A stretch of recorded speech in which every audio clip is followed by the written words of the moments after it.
If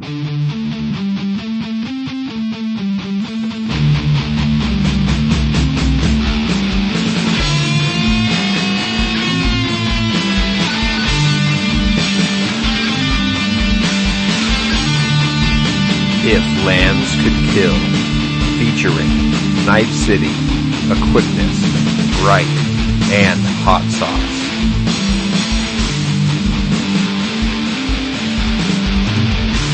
Alright, well, welcome to the second episode of If Lands Could Kill. Once again, I am Knife City. This is Ryke. I'm Aquickness. Hot Sauce. Yeah! So, welcome back.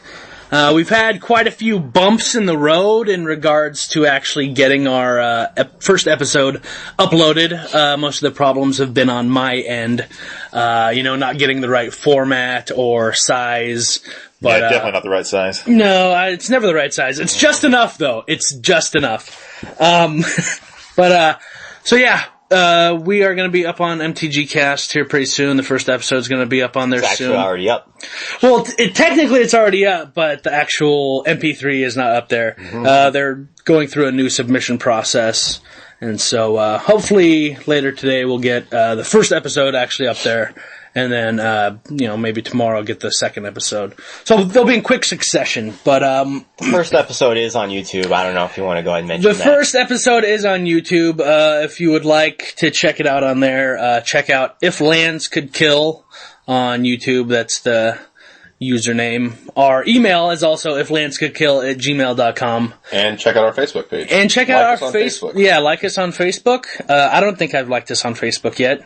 And I don't like us that much, so I probably won't. I think we'll have to get a Twitter up too, because I need to tweet how many times I go to the bathroom a day and stuff. I don't like that word, tweet. I don't like that word. Yeah, okay, so you want to Twitter it? The Twitterverse? No. What do they call it? Twitterverse? So I got a Twitter just for Magic because that's all they use. That's like their main media outlet. So I'm on there, and I feel old because I don't know how to fucking use Twitter. I've always done MySpace and Facebook or whatever. Such a hipster thing.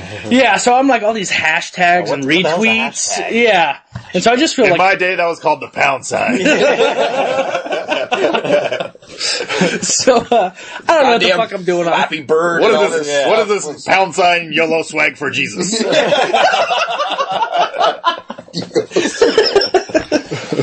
Oh my God. But I haven't had too much success on people actually tweeting me back. Like, I've tweeted some people, everybody just ignores me. They're like, who's this fucking guy?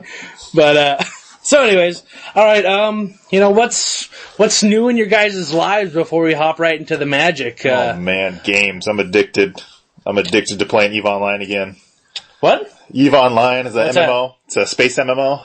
Okay, is that one you were talking about? Yeah, it's that one I'm talking about. Like that, this big shit happened like a couple weeks back, where like they say like around if you totaled up the money that you'd put into the game, if you bought their in-game time or whatever that people trade with, it could be up like it's like $300,000 lost in one fight, and it like took the span over like 24 hours to conclude this big ass battle. So I mean, I've been nerding out on that for the past epic. Like month and a half now. Nice. But yeah, other than that, it's taken my life away. I've just, other than Magic, I've been playing Xbox One. I got the Xbox One shortly after it came out, and just been playing Call of Duty Ghosts. And I got a couple other games, but just been dicking around on there. Nice. I got the open beta for a game called Titanfall coming out on PC and Xbox 360 and Xbox One. And it was only open for like 3 days. It's a really fast-paced version, like a hybrid between like a Battlefield, Call of Duty, Halo. It gets all the good parts of all that stuff. Adds in mechs for their vehicles, and everything's really fluid. If you guys have played Call of Duty, you know how tight the controls are, so it feels just as tight as that in a mech or on the ground, and it was pretty awesome. So that beta's over. But it comes out, I know it comes out in March sometime, so... Yeah, something to check out. Definitely. Yeah, really, really good.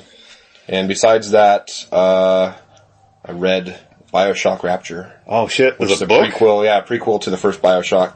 Did you hear about they're fucking closing down the studio that made BioShock? What's going on with that? That is crazy. Yeah, I didn't read too much into it. I heard maybe the founder or whatever is like, I'm done. That's cool. I'm said- gonna do something else now. From my understanding is that he broke the studio down to 15 people, core people, and he's going to work on narrative-driven storytelling, like, I can't Like really Return think of to an Zork? example. Like the Walking Dead The thing? Wolf Among Us? Not like those, not quite, because those are going to be, I think it's going to have an element of like the third person, first person, or something like that. Okay. But it's going to be more narrative. I don't think Kind it's of going like to The be as Last of narrative. Us, almost, in a way.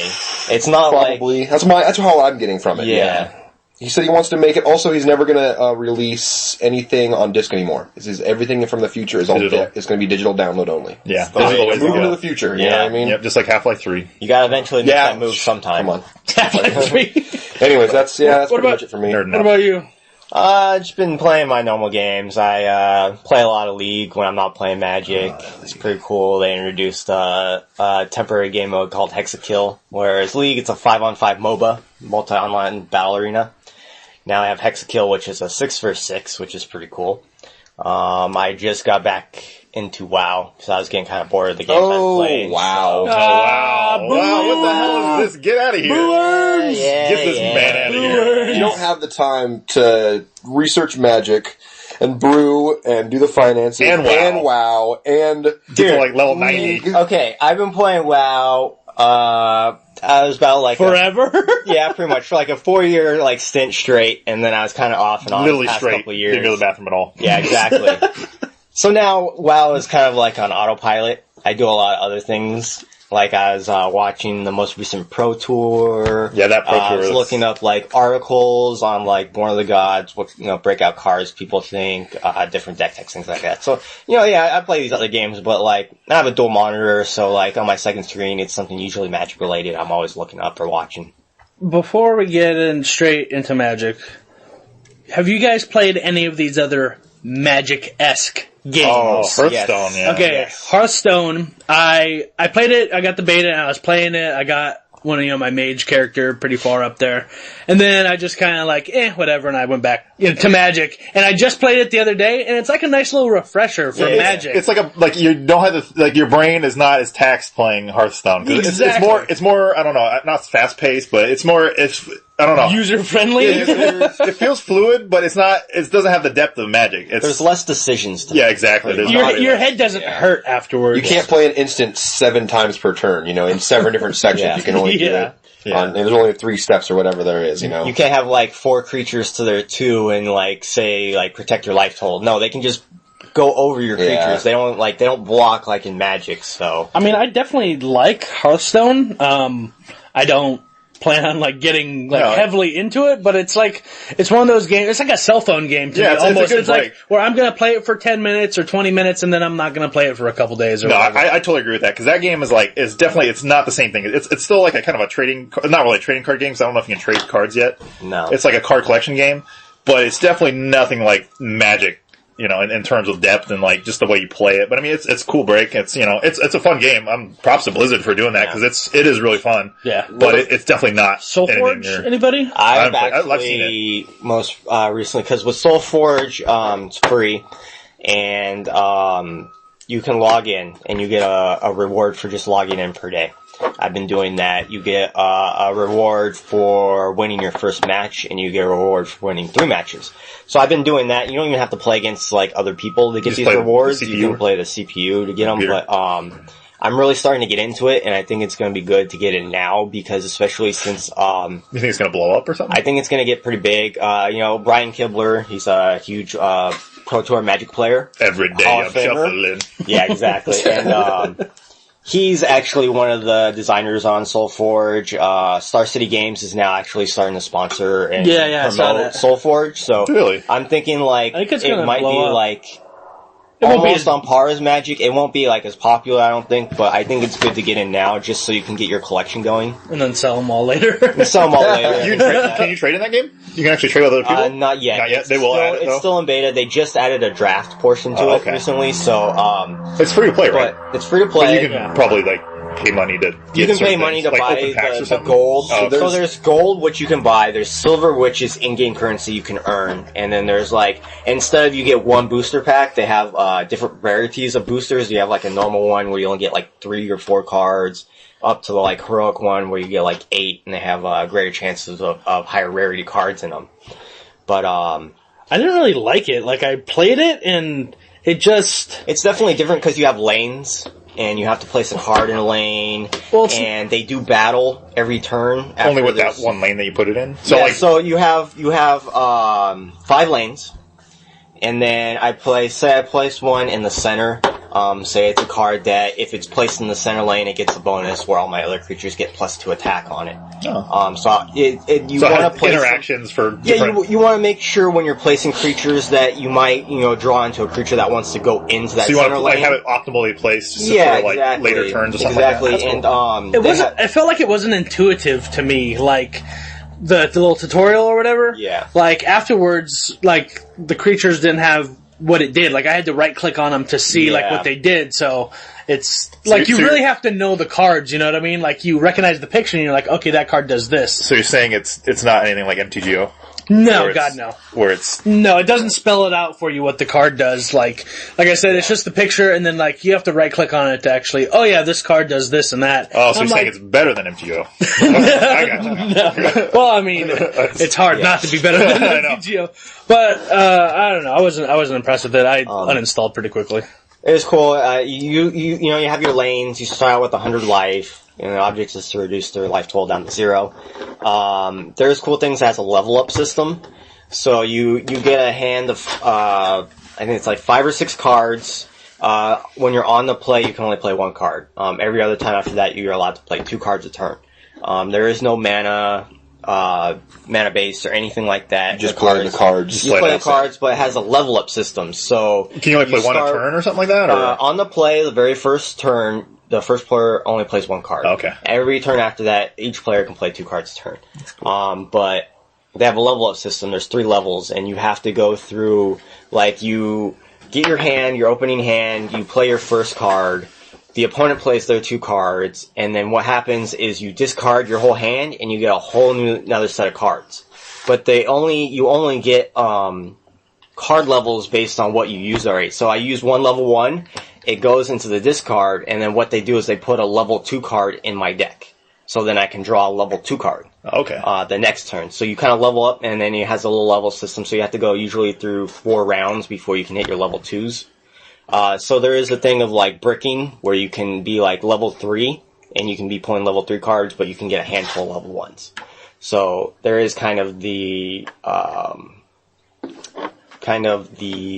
luck aspect, or you're not always gonna just get level 3, level 2s when you're in that level. That's cool. But I think it's pretty cool. It's a different, it's a nice change of pace. I'm glad more people are starting to do card game, like trading card games type deal. Like, cause I like that genre too. I mean, it's a break from first person shooters and just all those other games that's just Call of Duty rehashed. Like very action, you're just it gives you not thinking really too. Strategy wise, you're just in that moment, what can you do there? And then this is more of like chess. You gotta think a couple of turns ahead, you gotta build your strategy, stuff like that. So tablet games. Alright, well let's hop into some Magic. Oh shoot. So if you remember correctly from our first episode, which isn't online yet, yeah, Corey. You'll remember that we did a triple Born of the Gods draft, the 4-person draft, right after the podcast. And so, let's go into talking about how that turned out. Do you guys remember who came in first? No, I don't. I blocked that out of my memory. I don't know who did that. That's a little bit of cool. There was a first. That was Little Knife City going first? That was Knife City! We bought a whole bunch of extra packs for the winners, so... This is a triple Born of the Gods, too, by the way. Triple Born. I don't know. I don't know how I feel about Triple Born of the Gods. It was cool to get a lot of new cards, but... Getting the new cards was the whole point, I think. That's what really pushed it over from the traditional 2-1 to Theros 1. I fully enjoyed it, and... like we were talking about when we were deciding on what to draft, we decided on Triple Born just to be able to play with the cards. And we didn't think that was gonna, outside of us, we weren't going to be able to draft like that again. But on MTGO they have release events. Yeah. And they have Triple Born of the Gods, which is really cool. I've been doing like a lot of those lately. I think people just like getting new cards. And because a lot of people don't. Well, I mean, I don't know. I can't speak for everyone, but like me, I came into this draft not knowing any of the real cards. Like I maybe looked at like some of the the spoilers, just a few of them. But I didn't know like the bulk of the cards, like a lot of the commons and stuff. Like I had really no idea. So going into it, it's nice to see all the new commons and or a bunch of them, and be able to like kind of see their interactions and read the cards as you go. Definitely. It's kind of like a surprise. Let's go through what we drafted. I drafted black blue. Shocker, I know. I forget my really huge bomby cards. That but freaking Kraken, man! What oh, was the Tromokratis! Oh, dude, that thing destroyed me. Holy shit! I think that I drew it every game, and I probably played it every game, and it won me almost every game. That thing was crazy. But what really was awesome was the asphyxiate. It was like, this is removal, but it's not unconditional removal. There's a lot of ways to tap things and blah, blah, blah. I drafted... Sorcery speed, too. Yeah, sorcery speed, double black. But I drafted 4 of them. I ended up playing 3 of them, I think. And then 2 Necrobites. And, what's the one blue, when it blocks, you can bounce? The Vortex. The Vortex Elemental. Oh, yeah, that So it's a 1-drop. It's a 1-drop. It's 0/1. So in that deck, the Vortex Elemental is just perfect. Black blue wants to control, and in the late game, run shit over. And that's what I did. I just controlled the board until I could get, my couple bombs out, and then it was game over. Didn't you have one in yours? Yeah, I did. Yeah, just okay. Quickness was playing that. Of course, it's blue. It's my color. Yeah, no, blue. But is that a rare? No. No, That's it's uncommon? uncommon. Okay. Yeah. That's a good card, though. It's really good. Yeah, no, it froze me. I remember whoever I was playing, I had 3 creatures on the board, and I didn't want to... I wanted to just try to get past it, figure out a way to protect my creatures or destroy that. I was waiting I was just top decking until I could get that thing off the board, and then I can just go in with all my creatures, Well, the Vortex Elemental is a sweet combo with the Tromokratis because the second ability is like 5 mana, and then Makes target it attack. creature has to block the Vortex Elemental. You have the Tromokratis on the board, the one where if every creature has to block it, correct? Right. So you make it block, now it's blocked, and then you get a free 8 in because that creature can't block it, so none of the creatures can block it. Mm-hmm. So, it's pretty good. It's like setting up an Alpha Strike. The Vortex Elemental is because I didn't use the second ability, I don't think, but it was... It's a 1-drop, it's a blue for an 0/1. Whenever it blocks, you pay a blue and you shuffle Vortex Elemental and the thing is blocking back into their owner's library. And I think you play 3 blue, and target creature opponent controls has to block Vortex Elemental. But that doesn't tap it. Yeah, you pretty much bounce the creature that's blocking it. No, but you said target creature blocks Vortex Elemental this turn, so you get like a free... It has to attack. No, blocks. Blocks? Yeah, it's blocks. Oh, okay. So, that would be a sweet combo. But regardless, this is good. It's like, ensures that any threats... It's like a kind of a on wall. the ground. Yeah, It's like a wall. It's like Little a fog wall. bank. Yeah, it's like you don't want to attack into it because you're going to get your guy bounced. And I also pulled no fun. a guild, which was just amazing. It was great. Removal. Hold Yeah. in your hand, wait for something big. Fucking Removal Unlimited is just... You always take removal. Wait for their bomb. everything. unconditional removal. It overperformed for me every time. I don't... I had a whelming wave, which was underwhelming. The underwhelming wave. But it was good when I had the Tromokratis out. Because it is a Kraken, but... Whelming Wave is just bad because it doesn't say Merfolk on it. That's all I gotta say. But, yeah, other than that, it was... I liked Triple Born, and there wasn't too many... Oh, and I had the Forlorn, Sudama? The zombie maker, the token maker in black. Yeah, token generator. Okay, so I thought this guy was gonna suck. I thought he was the worst. And it turns out, I think he's the best, or at least tied for the best with blue, because I undervalued the intimidate factor. Like, they have to use removal on it, or he's just gonna be pumping out tokens, and I can keep cards in my hand. So it's kind of like card advantage. And I had a game against Hot Sauce, and it was kind of a stalemate until I put that thing on the board, and then I just or it wasn't even a stalemate, it's just I was a little bit behind, and through pumping out tokens, I turned it into a stalemate until I could, find some answers, and I ended up winning because of that card. So I think it's definitely really good. So what did you draft, Hot Sauce? Well, I chose blue, green, red, and the main reasons for that... first of all, I pulled up a Fated Intervention, that instant that brings up the 2/3/3 centaurs, and I wasn't sure if that was going to be a bomb or what, but I chose to do it anyways. And then I also pulled a Kiyora's Follower. I'm like, alright, cool, that's going to work. So I drafted some other stuff that had Heroic and Inspired, and tried to tap and untap all my stuff. And I pulled the Siren Song Lyre? I don't even know what that is. Yeah. So that, and then I also had the Acro and Conscriptor. Shh, look at me and my words. Conspire. What? I know read no good. Yeah, that one really helped me out. That was probably my bomb of the game. Being able to steal their creatures with all the heroic triggers I had. It was great. It was fantastic. Being able to tap their stuff with one creature.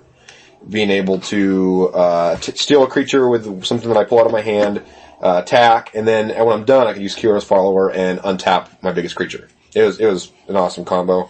I was third. You third? Yeah. I think you're third. But I still felt the deck was pretty strong. It came down to a few health and all that stuff. It came down to top decking basically. What pissed me off about your deck was I had that guy that gives, when he untaps, it gives Intimidate. Right. And that so the War Chanter of Mogus. And for the most part, he was what I wanted to be attacking with. He's the only guy I could attack with. And you just kept tapping him down. I would give him Intimidate, and then you would just tap him down. Or I would steal him and use him against you. Right. I could tap one of your guys down, steal that guy, give one of my guys Intimidate, which a different color Intimidate or whatever, you know what I mean? And swing in. It was you kept doing that with Siren Song Lyre, or whatever that is. Yeah, that kind of pissed me off. That was a good combo. Yeah. But that's it. I didn't really pull anything that was worth any money, just that foil Kiyora's Follower, and that's it. You did pull a Manticore though. I did pull a Chromanticore. I forgot about that. Times, I actually opened the Chromanticore. Did you? And it went around. It went around a bunch, and then finally I just snagged it because I was like, "Fuck it, I'm going to be that guy who takes the Chromanticore." I didn't play him at all. So people at home, would you take the Chromanticore? Would you take it and try? It was Pack 2 though, right? Pack 2, yeah. Yeah, it's kind of hard with Pack 2. I mean, Pack 2. If it was like Pack 1, then you could be like, alright, I'm going all in on this Chromanticore plan. But Pack 2, that's rough. I think if we played Sealed and I opened a Chromanticore, I'd probably do a Sealed Chromanticore. I think I would. I'd try it. I think that'd probably be the best way to play it, but I don't know. You really think Sealed would be the best? Because I don't know. I feel like Sealed, you have enough cards. Well, you may. It depends on what you get. You have a lot of cards, but your card selection is not going to be great. I think it'd probably be a little bit easier in draft because you can sculpt your deck to work around it rather than just having to play cards that kind of just follow the theme. And then, I think you have to be base green though. To get the Chromatic Core online. Right. If you're not base green, you can't play Chromatic Core. Pretty much is what I'm saying. So what did you draft, Quick? I drafted a blue-white kind of heroic deck that was splashing black for a lot of the removal. Did you have a name for it, though? I thought you had a name for that deck. Oh, yeah, it was Esper Garbage. Esper Garbage. Haven't heard of it? Yeah, it's a Aquickness exclusive. Yeah, exactly. So, we're gonna have the deck tech next episode. I think in triple Born of the Gods, I don't think it's a viable deck choice. But when you have the Born of the Gods double Theros, I think it's probably one of the best decks. I think just any white X heroic deck is probably the best deck in the format right now. Pretty much. I mean, white's the best color. Oh, yeah. You have so many heroic enablers and heroic recipients. Bestow. So, you have all these bestow creatures, which are, badass, really good. I think the cycle of just the vanilla bestow creatures, I think, is really what this format had needed. Yeah, definitely. So now I know next draft I'm going to take everything that's not white, because you guys are going to fight over white. Yeah, and I'll be able to get all the cards that I want while you guys are fighting for the petty, uncommon white cards. This has nothing to do with anything that's current, but was it our first draft we did ever with us? Fucking, it was M14, and white was so bad in M14 that nobody took anything white, and then Hot Sauce just built this, like, badass mono white deck that... You took all the white. You came in second, right? I came in first. You came in first? No, I came in second because yeah. you're right. We were down to the last match. It was game 3 between me and Ryke, and it was like down to where we had the board was flooded on both sides, and we were just waiting to. It was stalemate. No one was attacking because if I attacked and didn't kill you, he would come in and kill me. So we were just standing there. We were just like waiting for some kind of way to win.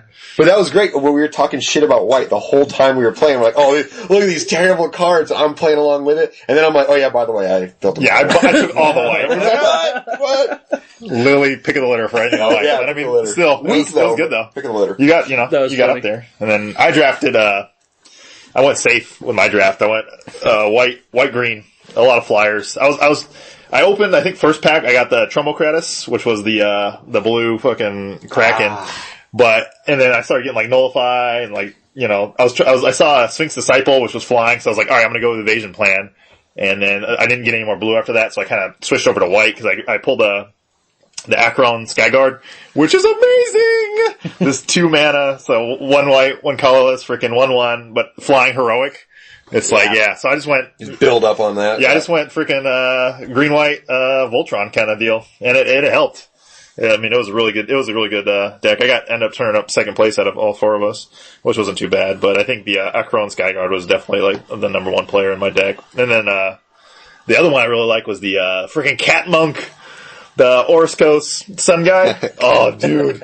He's not only a cat, but he's a monk. And that's like, how do you go wrong with that? Yeah. But that's the 2 mana, 2/2 inspired card. So every time he untaps, you get 2 life. And I know against Aquickness, our first game, that was our first game we played. I literally went up to 30 life just off this one guy. Wow. Cause he had no answers for it. Like I just, kept attacking, for 2 and untapping and. I had a loyal Pegasus on the board, which obviously can't do much because I need something else to block with it so I can actually block. Can't attack or block without, something else doing it. So it turned out pretty fun. But I definitely think Voltron's still the way to go for this format. I mean, it's really hard. I mean, there's some good removal, but if you can, get your guy out there soon enough and start beating away, I mean, it's really good. Ghostblade Eidolon is another fucking great card that I pulled. That card's really fucking good. That's kind of solidified me being into white with the bestow mechanic. Is double strike. I mean, you put it, on anything and it's going to do some work. I think the Ghostblade is like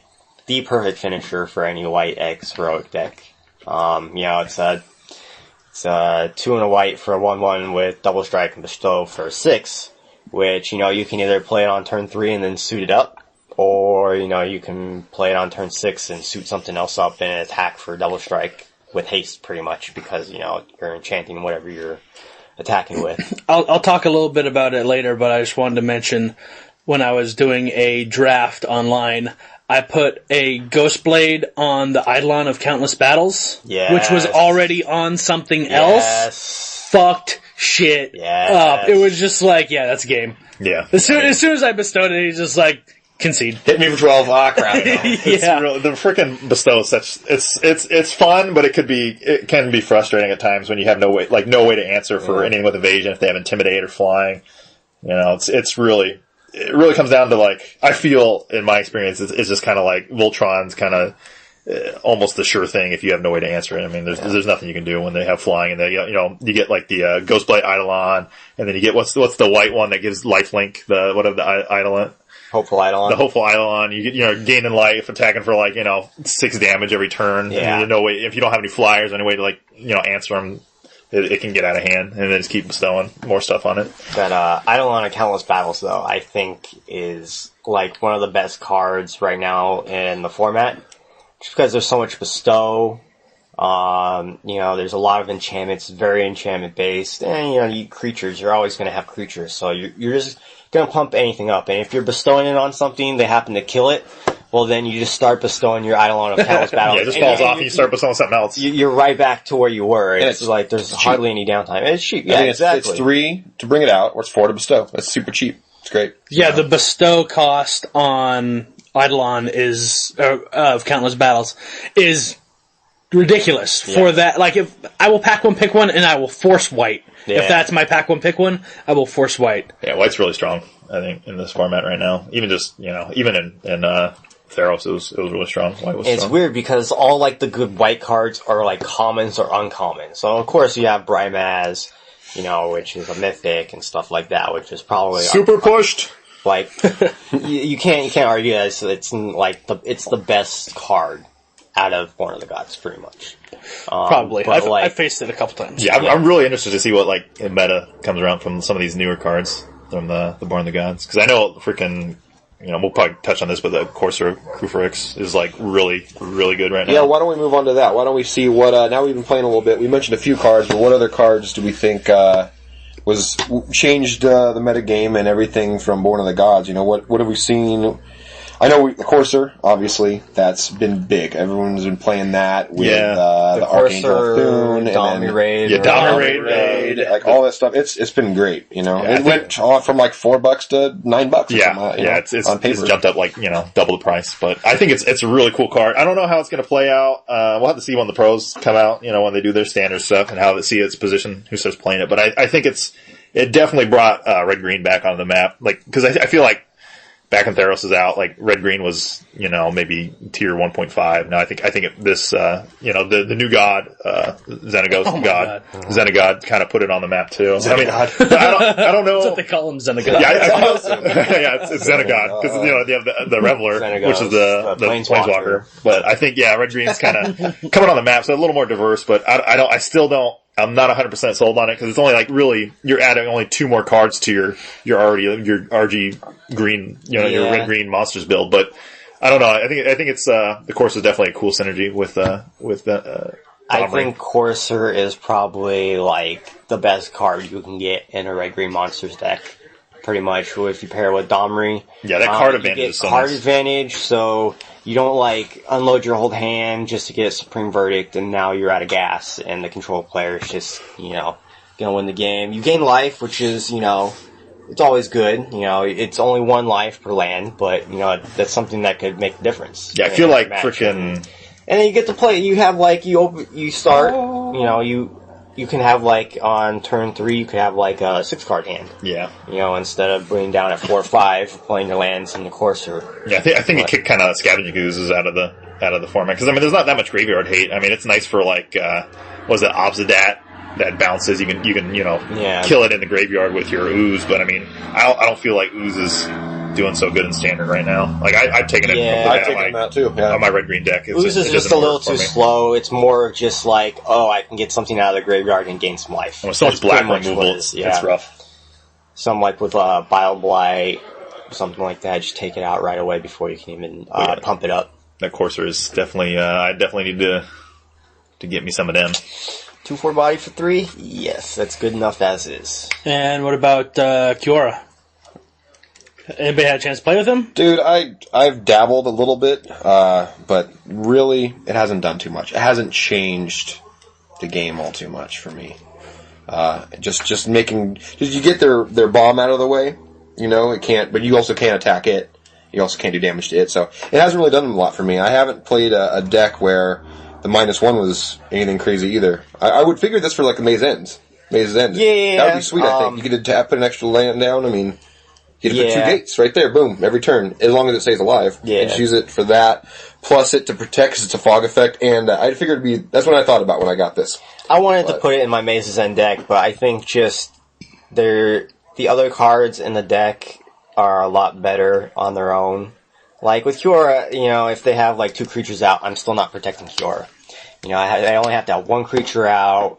And it's just I need all the fog effects. I have to have all the fog effects. If I don't, and if I take any fog effects out, I'm just theoretically worsening the deck. I'm this making is it a fog effect. For everything like you said, it's still a little bit vulnerable. Yeah. But then also you get into your end game faster because you're playing an extra land. Draw a card, play a land. I don't know. I don't play with the deck, so I can't say would it's rather awesome, wait 1 more mana and play an Urban Evolution and draw 3 cards and be able to play an extra land. Yeah, Urban Evolution rather is sweet. play Cure, because I don't think the ultimate's going to really be relevant in any matchup you have in Maze's End. Mm-hmm. What I'm looking forward to do is once Return Ravnica rotates out, is moving my Esper control deck into a Bant control deck featuring Cure. And my main thing is just the ultimate Cure or ultimate Elspeth. And win the game. There you go. When I read Cure, I don't even pay attention to the ultimate. Like, I've never hit it. With that, like, if I were to play it in some deck, I don't think I would even care about ultimating it. Just the +1 and -1 just seem like, if I can get just a couple +1s and a couple -1s out of it, then it's like, I feel like it's done its job. Mm-hmm. Obviously the ultimate is just insane, and I would love to have it, but I don't even, like, it's kind of like, That's like turn 9, though. Turn 9, turn 10. I mean, that's... it's kind of like Liliana, though. It's like, I don't give a shit about the ultimate. It's about the +1/-, Yeah. So yeah, I'm the opposite. Like, I think the +1, obviously you need it to get to the ultimate. I'm playing the card pretty much for the ultimate. Like, the -1, draw a card, play an extra land. Playing the extra land's always good. Ramp is always great, but just drawing a card, you pay 4 mana and you -1, you make it a 1 loyalty then, and you draw 1 card. I much rather play, like, a Memory Adept or an Architect of Thought. Get my card. I'd much rather play a Divination at that point than to, play 4 mana for a Planeswalker and -1 already, but I just think the ultimate on this card and how quickly you can achieve it is great, especially if you put it into like a Turbo Fog or like a control deck. Like, that's your win condition right there. Yeah, I can see that. Has Brymaz or whatever found a home yet, besides like White Weenie or something like that? Control decks. Is it control, really? Yeah, Brymaz replaced Archangel. Oh, okay. In the blue-white control decks. Nice. Yeah, just because, That's another crazy card. They were playing Archangel? Yes. That card seems so pushed, though. Like, I don't know what Wizards was thinking when they thought that card. I think that's just a super pushed card. Yeah, I did see, like, the reaction with the God. Is that what we touch on that? The Brymaz with the God, like, when you bring out... Sorry, let me back up. The God...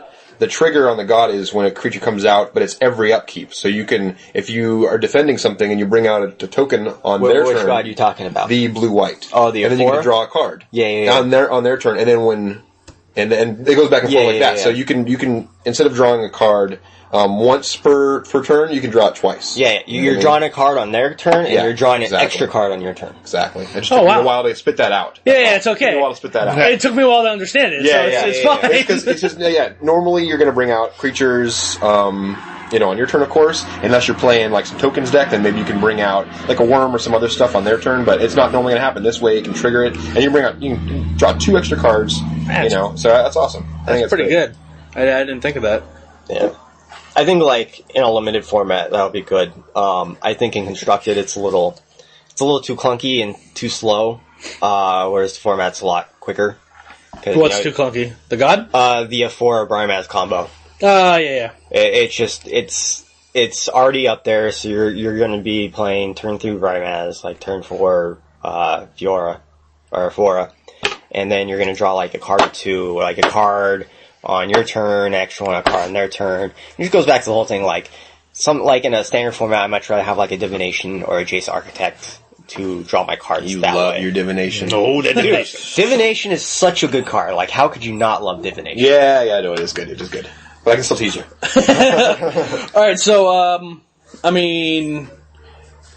I've been doing a lot of limited on MTGO, but I haven't done any deck brewing at all. Like, I kind of in my head, but... What kind of Magic player are you? Like, on like, Tapped Out, I've been doing some brewing, but as actually building a deck and playing it, I haven't really been doing that. And Hot Sauce, you've been mainly brewing, right? How many decks have you built? I put together 2 new ones, and I updated 2. So the Minotaurs, I can start with that it's now... It's not as strong as could be, but I think it's complete. I think that now I'm starting to take cards out because now we have too many choices. Not too many, I mean just right. And there can be replacements with newer cards that come out in the next set or whatever, but I think I have a spot for everything. But before Born of the Gods, I was like, man, I wish I need like 4 more cards, 4 more good creatures or something to throw in here. And I was kind of throwing in that 2 mana with Regenerate, and some other stuff. And I'm like, it could be stronger. And I was throwing in like the Rakdos Cracklers, and you can play those or you can't. What other 1-drop do you have? But now everything, I think the ramp is pretty good. I'm topping out at 5, but I am playing the Ragemongers, which will bring that down to 3. So if I can play the Ragemonger down on turn 3, then turn 4 I can bring up the guy that gives everything +2/+0 and haste and all that, and and then I can bring out my what's the 2/2 land? What the hell is that thing? Mutavault. Jesus Christ. Yeah. So bring up Mutavault, and then everything gets that. Oh yeah, Mutavault. Just the most played card in Standard right now. Right. And then besides that, the Fellhide Spirit Binder that we get to pay 2 and bring out a copy token of something on the battlefield. You get that, and you bring out like Fanatic Amogus, and you can bring out it again, and nice. So it's been pretty good. Of course, you got I forget. See, I'm totally blanking right now. You got to edit this out right now. No, I'm not editing. There is no editing. You're gonna be what the hell is the Minotaur Shaman? The 3 red, 3 white. From Gate Crash. Yeah, Boros Reckoner. Boros Reckoner. The Boros Reckoner. Damn, what's wrong? Did you take him out? Yeah, isn't that sad? I have 4 of those. No, hell yeah, you got 4. You got to play Boros Yeah, Reckoner. I'm saying it's a staple, so that's You're playing red or white. You're playing. That's Boros Reckoner. probably. and I'm playing red black, but Do you think there's It's room okay. for a Mogus in there, or it's just not enough? I have 1 Mogus and I have 1 Perforos. Okay. Yeah. Did you have a lot I'm of not sure. spots for like fighting for? Because I know a lot of the Minotaurs were like 2, 3 mana, 2, 3s, 4 mana. yeah. There's a ton in that kind of range. There's not 2s, there's 3s and 4s. Oh, the 3s and 4s for days. Okay. One of the guys brought out a 2 mana playing or a 2 mana Minotaur. Right. Okay. And now there's 2 mana Minotaurs, I believe, and they're both okay. They're just Nothing commons, great. though, right?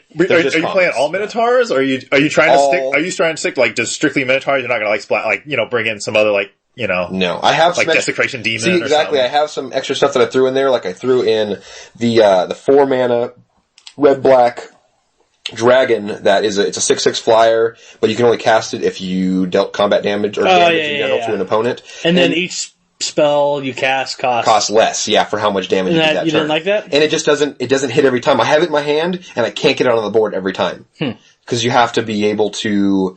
Either hit, which that would be great, but otherwise I'm kind of like, you might want to use a burn spell and that means you need like 6 mana or something like that to cast in 1 turn. It's just not been reliable, even though it is, I think, a bomb if it comes out.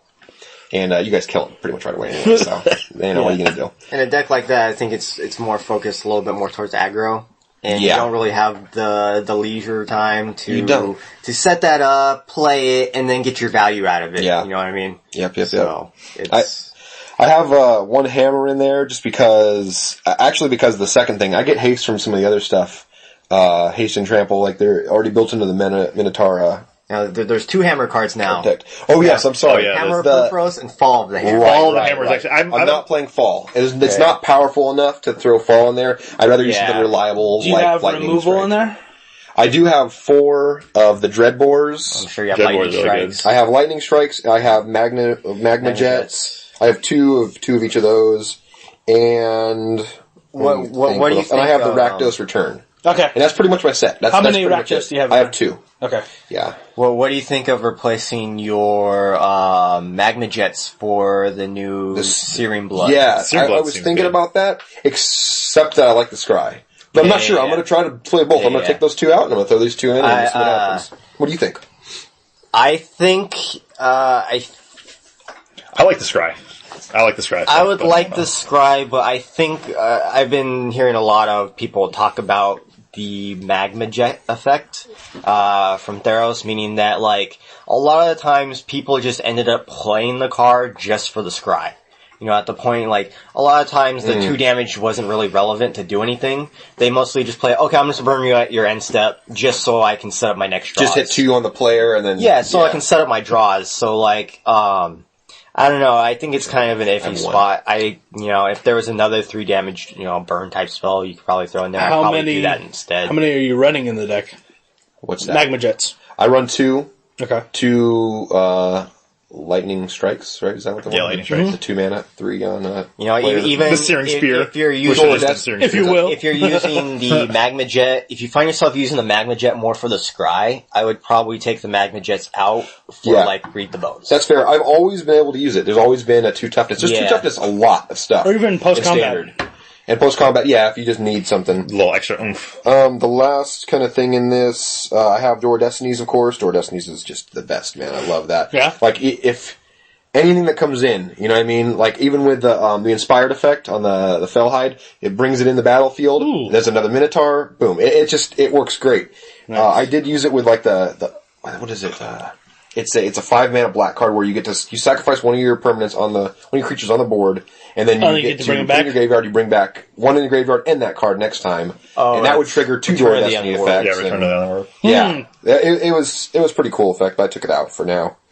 That's pretty much it for that. Otherwise, I have. What'd you do to your Evolve deck? It's not. So I don't have that anymore. Now I have. You took out Evolve? Chromanticore deck. Yeah, I know. So it's a green. It's basically mono green, except that I do have Simic Charms in there for like the hexproof effect. How basically, could you say mono green and then play Chromanticore? Yeah, right. Mono green for the ramp. It's all green because you got the Caryatids. Yeah. There's and fixtures. Just waited. Presence. I have coursers in here. I have what are these? The Unravel, the Aether. Yeah, so those are Presence. Nylea's Presence. Awesome. Yeah. 3 Lanterns. Damn land. The what is that? Lanterns. Karametra's Favor. Yeah. That one's good. And I also threw in the Master Biomancer because that's just a great card. I don't know. Is it going to fit? I don't know. Maybe it won't stay. We'll figure it out. And then I threw in Witchstalkers, hoping that I could bestow it. That's basically why I threw it in. Nice. So, what's that? Hexproof. Yeah. I love Hexproof. Exactly. So you get that. Garrick. Nylea, God of the Hunt. There's a lot of sweepers, though. I mean, what's the Anger of the Gods? Anger of the Gods. I think a lot more people are running Anger of the Gods now. I sold all 4 of mine. I just gave them up. Anger of the Gods is actually going to go up in price a lot because... I think it's playing Modern, right? Uh-oh. Almost every deck in Modern that was playing red had Anger of the Gods. Yeah. Such a good sweeper.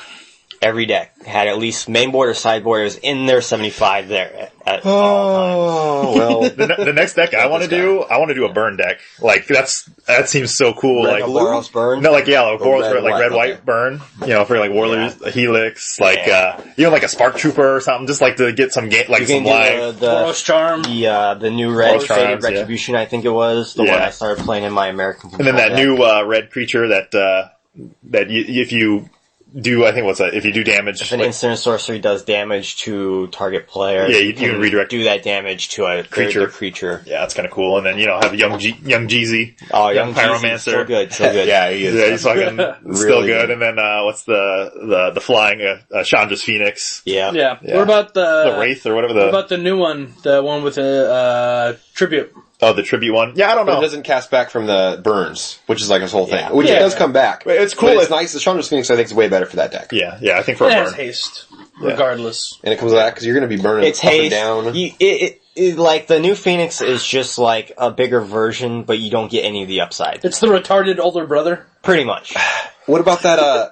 Pretty much. What about the double red, the 2/2 with first strike, the one that's from Ravnica, I believe? It's all in all the red Ash decks, Zealot? basically. The Ash Oh, Zealot. Ashell, yeah. You gotta play That seems like an aggro burn. Like you definitely play that if Yeah. you're like Yeah, an it just aggro doubles burn. it up, man. That's so sick. Yeah. I like Ashell. That's more like an aggro. You're not going to play it. I don't know if I put him on a burn, but I mean, it he could does help burn, though. to get some creatures. What I was really expecting out of one of the guys is, since we saw a lot of... Oh, you're thinking of it's not Ashell. Ashell, it's the... No, I'm thinking of Ash Zealot for sure. the 2/2 first strike. 2/2 first strike first that strike? gives Or it hits two, the double red. Every time you cast an instant or sorcery that damages an opponent, it does 3 more damage to that. To a creature or to... That's not Ash Zealot. No, is it? that's something else. That's not it? Nah. What's Ash Zealot? Ash Zealot. It's Ash a Zealot's 2/2 first strike obnoxious. with haste. Yeah. That's it? Yeah. 2/2 first strike with There's haste. another card that I know what you're talking about. I just can't think of the name, but yeah. What's the other one? The Gutter Snipe. Gutter Snipe. Oh, Gutter it's Snipe. when you cast something from your graveyard, it does 3 damage to the player. Yeah. That's Ash Zealot. My Yeah. bad. So that's the one that for the Phoenixes when they come back out, which they will, and then you get to do 3 damage each time. But you're not casting it from your graveyard. You know what I mean? Yeah, you return it to your hand from the grave. Oh, is that That was that that was Oh, see, the Ashell. It was Yeah, there's geared some towards good flashback. cards out there, amateur hour. but yeah, I mean, I think Burn's pretty cool. What I was really hoping to see with Born of the Gods for Red, since we saw a cycle of devotion spells. You know, in Theros we got devotion permanents, which works really well with each other because devotion's looking for the color symbols in your permanents. Mm-hmm. You know, the black ones, you know, you draw cards and you lose X life based on your devotion. What I was really hoping to see is like a instant spell that burned the opponent for how much devotion devotion? to red. We might see that in return, like the Knicks. Knicks, maybe. I seems think like an if actual that progression. card comes out, you can actually do like an aggro devotion deck. I think they're just going to reprint Lightning Bolt, and then there's just going to be bolts everywhere. 4 damage for one. Yeah, for they're one not mana. printing that much power. That's too powerful. That's what I hope to see. Boros Charm is ridiculous enough. I know, right? No, Boros Charm is perfectly costed because, like, you can't. It goes to the face. You know, Lightning Bolt is 3 damage for 1 mana. That's too powerful. I hate Boros Charm. Boros Charm's like the most flexible shit, you know. Indestructible, double strike, Nah. and the 4 to the face. To the face. I mean, I think it's great. I do have it in my Minotaur deck too. I didn't mention that, but that's in there for mostly for the indestructibility. Okay. So Yeah, indestructibility. But that kinda. 4 to the face, dude, like, if you set up turn 1 drop, turn 2, 2 drop, turn 3 drop, and then on turn 4 you're doing 10 to 12 damage. You know, if you have the right creatures and everything stays on the board with Boros Charm. Just like my girlfriend's deck. Like, Boros aggro, yeah. turn 1, fucking, Guy. it's the one that can't attack. It's the flyer that can't attack unless there's like a knight on the battlefield or whatever. Oh, yeah. Whatever the fuck that thing is. It's like not even like a good deck, but, you know, kitchen table wise, it burns the shit out of us. Just turn it'll 2, piss you off. turn 2, there's a battalion guy, and then turn 3, it's that haste flyer. So she's hitting battalion, and the next turn, double fucking Boros Charm to your face. It's like, what the fuck? yeah, Dude, let's just say if Snapcaster Mage was still legal, I'd play a deck with 4 Snapcaster Mages and 4 Boros Charms, and then the rest lands. That's all I do. So, be nice. have you done any brews, Justin? I mean, Aquickness? Yeah, I kind of have this, white weenie enchantment deck I've been toying around with, Eidolon of Countless Battles, the Holy Mantle, and, the other white enchantment, which I can't remember off the top of my head right now.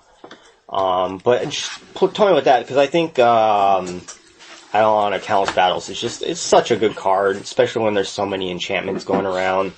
So, around the Holy Mantle and Ethereal Armor. So, the Ethereal Armor gets +1/+1 for each enchantment, which Eidolon of Countless Battles already does. Yeah. And this gives it first strike. And then the Holy Mantle, which comes in at 4 mana, but it gives it +2/+2 in protection for creatures.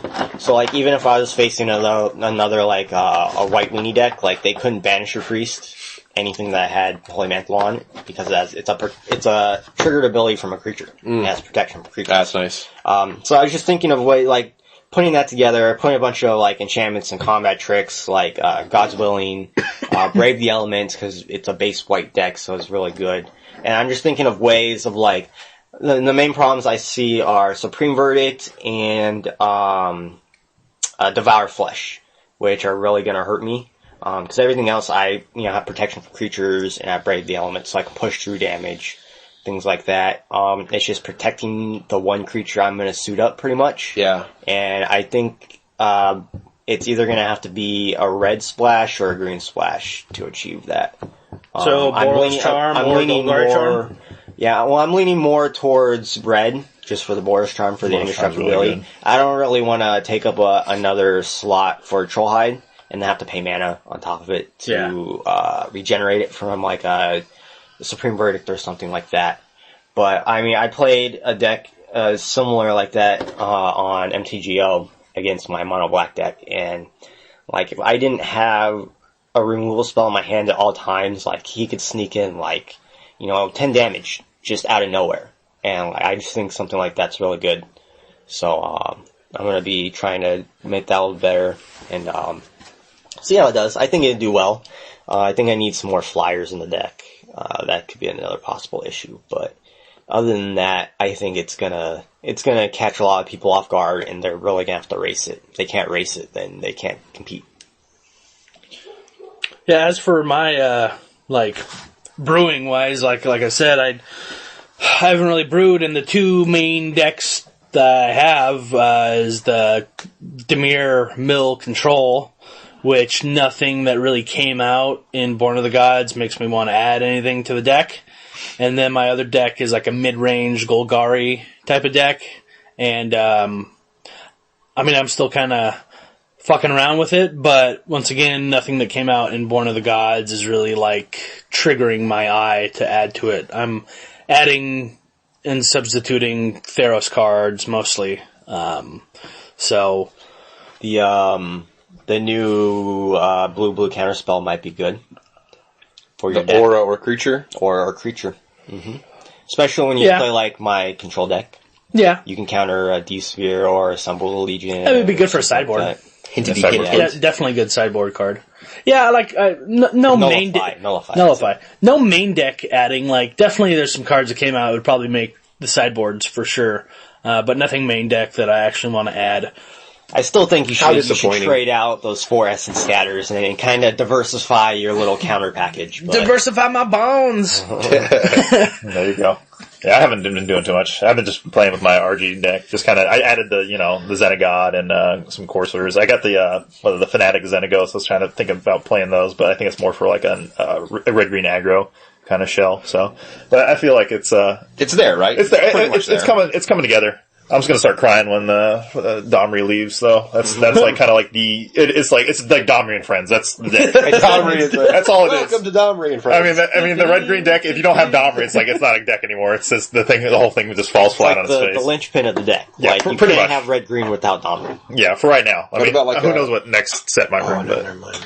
I would say maybe a Garrick could be a little something, but that's going out too. That's M14. Yeah, so we'll see how that means. I'm enjoying the red green right now. I feel it's kind of getting up there, so I'm down with that. But I haven't really tried any off the wall brews or anything like that. I really haven't had too much time to be playing with Theros and Born of the Gods. Just kind of been cherry picking the good cards for my standard deck, but that's about it. I wanted to mention just the other two, but without going through them. But I have something similar to Justin's, where it's a blue white. A heroic Cypher deck. So it's just got a lot of enchantments, a lot of targeting my creatures, and I have the Triton Fortune Hunter and the Fabled Hero and Aqueous Form and all kinds of stuff like that. I saw it online. I didn't know, for anyone that's new like us, I had no idea that Cypher triggers heroic. So when I learned that, I'm like, oh my god, I can heroic things, twice a turn and all this stuff, and so I built that up. It's definitely not there, but the triggers definitely happen. It's still just that it doesn't build up to anything that my opponent can't deal with, It turns into, I can hit you for 4 and draw a couple cards, and that's pretty much it, It hasn't been too great. That, and then I have a Festering Newt deck that I've had for a while, but I revised it, and it's basically just bringing out creatures and sacrificing them to do other effects. I put a Gift of Immortality on them and make them come back, and I use Orzhov Charm to bring them back or kill them, and take 1 Grim Return, and then also what am I looking at here? The High Priest of the Penance or whatever. So I get to use that. I can go ahead and gift him, then I can kill him, or he can get killed by one of your guys, and then I get to destroy an online permanent. So it's basically that. I just want my guys to come on the board and keep cycling out, keep coming onto the battlefield and triggering effects and all that stuff. Yeah, pretty much you want to abuse the enter the battlefield or leave the battlefield effects, pretty much, yeah. Big time. And I play 1 Whip and 1 of the Black God, 1 Sanguine Bond, just to see how it works. I might take those things out if they're not really working, but that's it. You guys been watching the Pro Tour at all? I know I've been watching that work on Twitch. I've been watching it. I watched it since it started at 12 o'clock on Friday. Oh god. I watched at midnight, and I've just been watching it all. Yeah, I like watching this Pro Tour because it's a modern season right now, I think. Yeah. So this Pro Tour, I think it's in Italy or something like that. It's in Valencia, Spain. Or in Spain. Yeah. Yeah. So it's pretty cool because I've been watching it and I didn't really know anything from modern.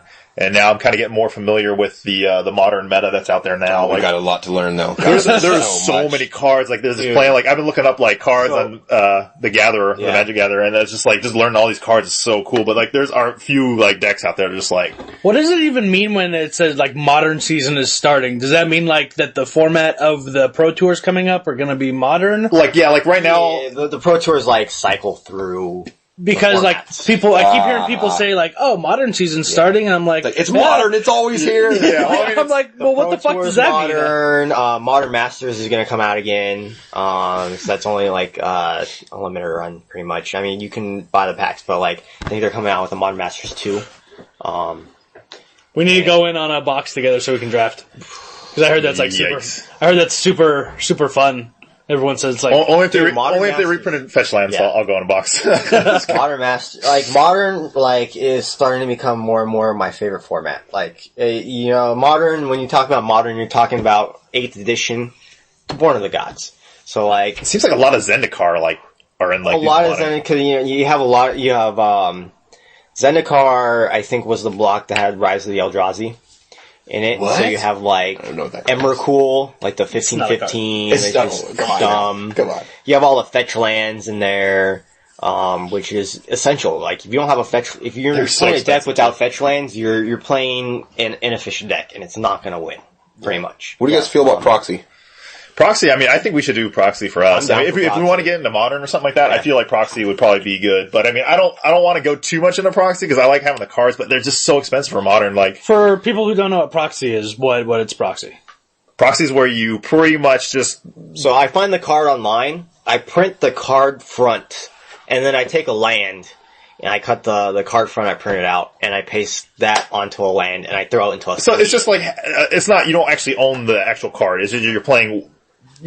Or you get an Ace of Spades and you get a Sharpie. And you write on it. Just take your time. And numbers are real small. They have Sharpie pens now, with a finer point tip. You take a Sharpie and you fucking just write like Tormagoyf on it. And then you got $200 card right there, so. Sweet. Yeah, then you sell it. Yeah, then you sell it on, eBay or whatever. It's like, But no, I got 100 of these things. I got 52. And they're foil. It's just like glitter.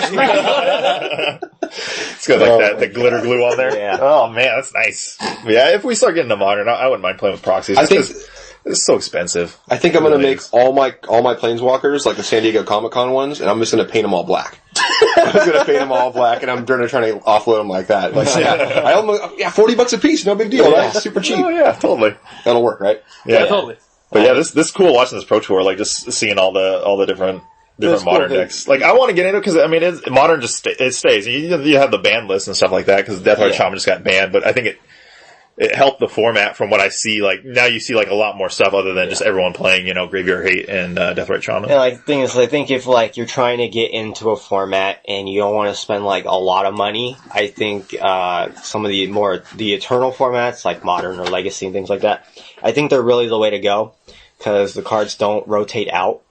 If you're standard, you can drop like $200, $300 on a tier 1 deck.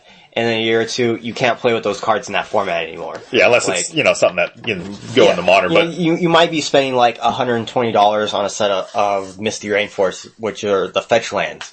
But those Misty Rainforests go in every single deck. Yeah. Every single deck. So you have 4 of those, you have a staple, you're good to go, you spent the $120 once, and then you never have to worry about it. I think the big thing for me is it's just that upfront cost. Like, we play standard, like, okay, we're dropping like, maybe like $40 to maintain our deck, like, every time a new set comes out, depending on how good the cards and what you're playing.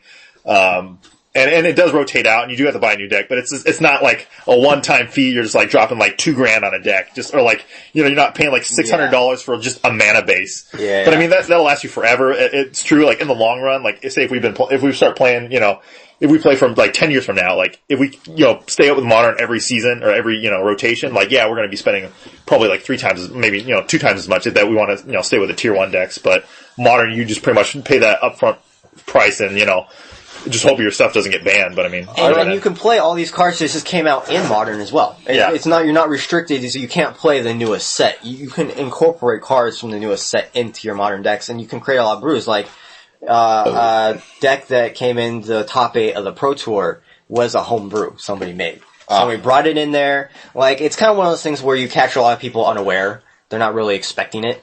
But, like, it has that ability that you can brew something, bring it in, and still be competitive for that tournament. I think it's nice that we started in standard. You know, we didn't try to branch off too far. We stuck with the Gate Crash and the Dragon's Maze and everything. We're following it up. If we, which we will, we'll stick with this, and then now we're going to have a modern set, built. We're going to, as long as we keep our cards and don't try to offload everything at the end of rotation, we can go 3 or 4 years, and we're going to have all this sweet shit. That's exactly what... We might have been listening to the same podcast, but that's what this one guy was talking about, that, like, if you don't have a modern deck, just play standard for 5 years and you'll end up with a modern deck. Eventually, get to it. How far does modern go back? Like 8th edition. 8th edition. 8th edition. Like, so you might not have, like, a tier 1 fucking modern super deck. competitive. You're not playing Coach War with it. They're not going to print a card such as Path to Exile in standard ever. Yeah, they're not going to have... I'm not saying you're going to end up with all the same cards that are in the modern decks now, but the point he was trying to make is that if you play standard and you build your collection, you're going to have a shitload of cards that are eligible for modern. Not that they're going to print Tarmogoyf anytime soon. Oh god, if they did, I would play Zoo. But keep the gods. The gods are going to be just for keep, a long time. I'm just sure. keep Something everything, like really, Everything, really, yeah. You're already seeing some... Shocklands. Shocklands a big thing. Shocklands, Scrylands, it's going to be great. I just recently, I already told you guys earlier, I spent over $100 getting a bunch of Shocklands and all the Scrylands. Unfortunately, I don't think they're going to play the Scrylands in Modern or Legacy, but they're definitely going to be good. Just for the fact they come in tapped. Yeah, well, I'm not talking about for... Modern and Legacy, they're like turn 4, turn 5 formats. Does any of that stuff play like Guild Gates, though? Because that'll replace the Guild Gate in there. No. It's mostly Sky, like, a lot of tutoring. The different other lands, like the lands where you can tap some extra mana, put charge counters on them, and you take them off. A lot of lands like that, lands... Like the ones that we play in Commander. Yeah, right. A lot of those. I would figure that would be that, but you would never... To replace even just your basic lands with Scries or anything like that kind of stuff? That's the thing, it's important to have at least 5 basic lands in your deck. Okay. Because they play a card with Path to Exile. It's 1 white, you exile a target creature. You bring out a basic land. The creature's controller gets to search for a basic land and bring it out. You don't want to be caught in a situation where you can pull out a land and you can't bring a land out just because every land drop matters. You can't miss a land drop. Like I said, it's a turn 4, turn 5 format. You have these fetch lands and, some of these decks are running 2, maybe 1 of each shock, and they're looking for a fetch land to get that shock because they're looking to sculpt their mana base just exactly how they need it. They're not looking for any excess. Makes sense. That's all I need. So that's why I'm saying, like, a lot of the come into play tap lands aren't really used because it's too slow. They're really good because the Scry's awesome, and I think the Scry's really good in Modern. You can see it in different cards like Serum Visions. It's a 1 blue, you draw a card, you Scry 2. Like, there's a lot of good draw card, Scry, whatever, in the Modern format already. It's just, I think tying it to a land is too slow. Is Ponder? What's that? Is that Scry? That's you draw 3 and then... Ponder, you look at the top 3. Okay. You can arrange them any way you want, you put them back in your library, you draw, and then you can shuffle if you want at that point. So once you put them back, you can shuffle, and then you draw a card. Okay. So, like, things like that, and you pair them with the fetch lands, so, like, upon you can put the 3 on top, you don't like any of them, you can fetch your land, shuffle your library, and then draw a completely new card. What is fetch lands for people who don't know? Fetch land, it's a land, it's like a dual color land. It comes in, you pay a life, you tap it, you sack it, and then you can search for a land with those 2 colors. When the fetch land comes in, it's not actually a land when it comes in. You cannot tap that land for mana. It's a placeholder card. Like, say I played this fetch land, what is like Misty Rainforest, which is blue and green. So it says that you can sacrifice Misty Rainforest and pay 1 life, and then search your library for a forest or a swamp or an island. And then, so at that point, you could look for, like, say you wanted a forest from it, so you would take, either one of the Shocklands, which is still take like a forest, breeding pool, and then you find that forest and you play it. It comes in untapped, so you're pretty much just getting a mana from that. But you're filtering. Well, you still have to pay if you want to have a Shockland come in. Well, yeah, if it's a Shockland, you still have to pay 2 life to get the land you need untapped. Yeah. If it's not a basic. Yeah, but like I was saying, like, every deck runs fetch lands, so it's not really like a hindrance at all. It's not like one deck gets, that much better because they're not shocking themselves for 8 8 damage just to get their mana base online. Yeah, it's just really the price of admission for the fetch lands. I feel like, because Wizards, I feel like they're, Wizards of the Coast, the people that do make Magic, I feel like they're trying to push Modern now, like more so. Just kind of the coverage and, well, at least for a newbie coming into the game only the past year, I feel like they're kind of trying to get people more into Modern, because the Standard's like a really big format, because everyone, a lot of people like Standard. Isn't Modern just the poor man's Legacy?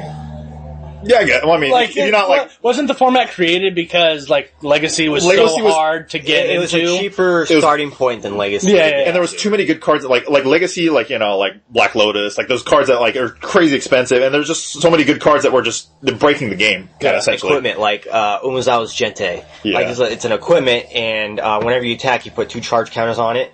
You remove a charge counter, you can give a creature a -1/-1. You can give your creature +2/+2.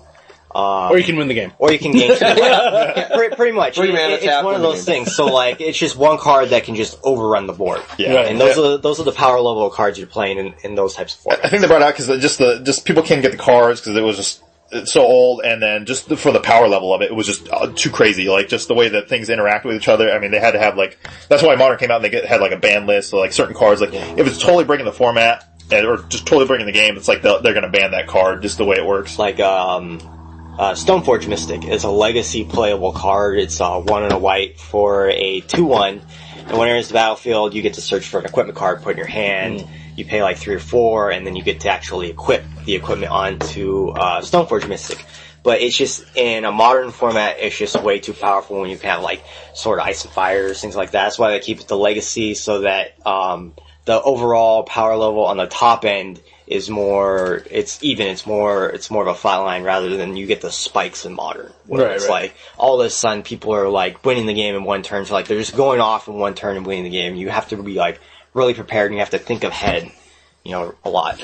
Yeah, I'm just hoping that Wizards really pushes it. I mean, I know that there's, the reserve list, which are cards that will never be reprinted, just because they, what people, for the collectors and stuff, because otherwise if they reprinted everything, collectors wouldn't want to collect the card, everything would lose value and stuff like that. Yeah, it sucks to pay $3,000 for Black Lotus, and then reprint it, and they're selling it for $100. But I really do hope, I not only do I hope, but I do think strongly that Wizards will eventually reprint fetch lands, just to get people into Modern, because I think, probably not this block or the next block, just because, shock lands are out there. And, just the mana base is it's really flexible right now, because if they reprinted fetch lands, I think that you'd see 5-color decks, 4-color decks, just Romantic Core for the win. They are going to reprint fetch lands. It's just a matter of when. So when they do print it, I think that's probably I'll get into Modern. You look at the shock lands. They had the ones in Ravnica. They had the shock lands there, and then we returned to Ravnica, and now we get the shock lands again. Yeah. And the shock lands and the fetch lands, those 2 cards are essential to the Modern format. It's like the bread and butter. It's if you don't have shock lands and fetch lands, you don't really have a Modern deck. You can't cast your spells on time. You don't play Modern. You can't cast your spells on time. Before rotation, I want to have at least a play set of all the shock lands. Yeah. That's a good idea. I have a play set of 3 or 4. And I want to get the rest before, because after rotation, they're just gonna fucking go up in price. The only format the shock lands aren't good in Legacy, because they have true dual lands that you don't have to shock yourself. They come in untapped and they provide both manas. Yeah. So so Aquickness and Ryke are interested in Modern. What other format besides Standard are you interested in, Hot Sauce? Can't really say. I mean, I like Commander. Of course, Commander seems like a lot of fun. I think that there's just a lot of flexibility there, and instead of it just limits you from running 4 of something, so you have to just think about the grand scheme, more. You just have to have, I don't even know, 50 fucking creatures in a deck like that or something like that. Sounds great. I like the tribal theme.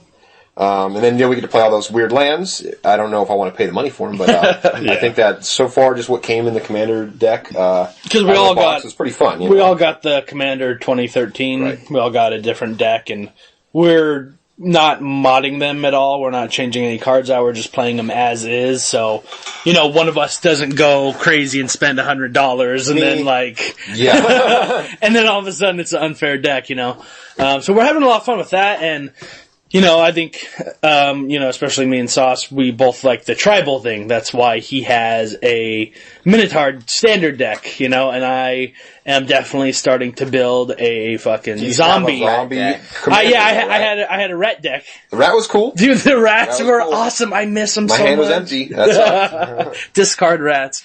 And then, I just got my Commander Grimgrin for the zombie deck. Duck Grim. But yeah, we've already played some Commander and we like it. But other than that, does any other format, like Pauper seems kind of cool. See, I'm not familiar enough with Pauper and Cube. I know on paper what it is, but I don't know what you're looking for when you build it. Exactly. We've talked about it a little bit, but it's something that we're going to really have to go into to make me understand what can make it the best. You know what I mean? Yeah. I don't know. I can put it together, but that's Pauper it. is you're going to play Delver Secrets. That's all you're playing. Delver Secrets. Yeah, I know. Yeah, it's a blue for a 1/1. And then you flip over on your draw step, you flip over the top card, and you can choose to reveal it. If it's an instant sorcery, you flip Delver 3/2. Secrets. And That's a 3/2 flyer. It's a 3/1 or 3/2 whatever. Yeah, flyer, I played that thing. I think it's crazy. Yeah, Sean's brother. Yeah, he plays it. Exactly. You can play a lot of cards like that. Dude, that card. Luckily we had answers for it, but I was like, fuck you. That card in is your sweet, turn huh? 2. Yeah. You're already past summoning sickness, attacking for 3 in the air. Oh my god, dude. And then he had didn't he have the Snapcasters? And then he had Snapcaster Mages. What did he have? See, that's cool. I love Snapcaster Mages. You can play 4 lightning. What, was it just like a random deck? It was a blue Innistrad, that block based, red blue. Okay, so it was it was standard, the and then they stopped playing. And then, Exactly, it was standard. And it was standard for then, and then he just played you guys with it now. It was a good matchup against what I was using. There was a couple things that I luckily had that was perfect against it. I was playing mono green against him, and because I had the bow, I could just hit him for 2 in the air for those things. Yeah. Every turn he'd bring one out. I'm like, do it, flip that shit, And then that, and my protection from blue stuff, which was nice. We had good battles, but that deck's pretty cool, man. I was having a good time watching him play all those cards. Nice. Yeah. Have you guys done much limited since Born of the Gods has come out? Besides our little. No, I haven't. I need to get on MTGO and actually do some more drafts. I drafted M14 like crazy, when it first came out, and I liked M14 a lot, and I did a few Theros, but I think I need to get back into it now that Born of the Gods is out. I got Theros boosters just sitting there. Yeah. I got 6 that are just hanging out online. Maybe I'll use them. Maybe I won't. I have no idea. I'm trying to stop drafting. I like drafting. It's expensive. I'm not gonna lie, but it's fun. And if I'm gonna do this, I have this little project I'm trying to achieve right now. I'm actually starting to try to get a good base for a collection going.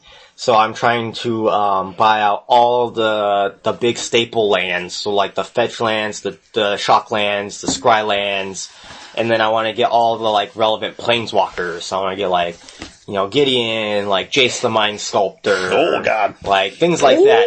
Just so I can have these. If a deck plays these cards, I have them, and then I only got to spend $40-$50, and then I have a whole nother deck that I can play, and then I can disassemble, use those cards again, maybe spend $30-$40 extra dollars and make a whole nother deck. Isn't Jace banned, the Mind Sculptor?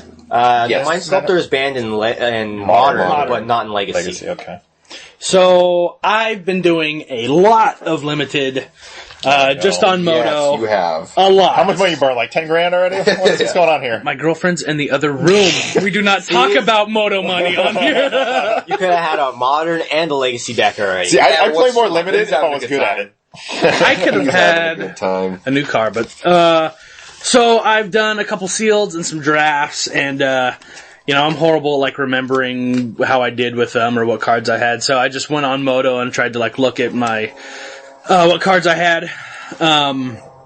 So for my first sealed, it was a white black with a splash of blue for Metamai. It was a Theros Born of the Gods pre-release. Mm-hmm. So it had the seeded pack, meaning you pick a color. So it has cards of that specific color. I picked black. And then it had 2 Born of the Gods and 3 Theros. And I want to say I 3-1'd that sealed draft. But I had the promo black card was Eater of Hope, which we talked about him last episode, and I was like, whatever. He's kind of costed heavy and blah blah blah. You drop him, you win the game pretty much. Yeah. That's it. It's a 6/4 with 1 black, sack a creature, regenerate him. Most decks can't fucking handle 6 fucking power in the air. Like, it's just ridiculous. And if you can handle it once, you're just going to regen it. Yeah, exactly. Yeah. So, it was a perfect bomb. It was a great closer. I had Gary. I had one Gary. Who's Gary? Who's Gary? Oh, yes. Gary guy. Gary He's a merchant, didn't you know? Yeah. He's a merchant from Asphodel. The Grey Merchant of Asphodel. Asphodel. Came out in Theros for anybody. He's an asshole. Anybody who's playing along at home or I new. got Fanatic Amoga. That's not as good. Yeah. I also had some Asphyxiates in the deck. Asphyxiate in the limited format, it's like I was gonna make some sweet reference, but I'm not.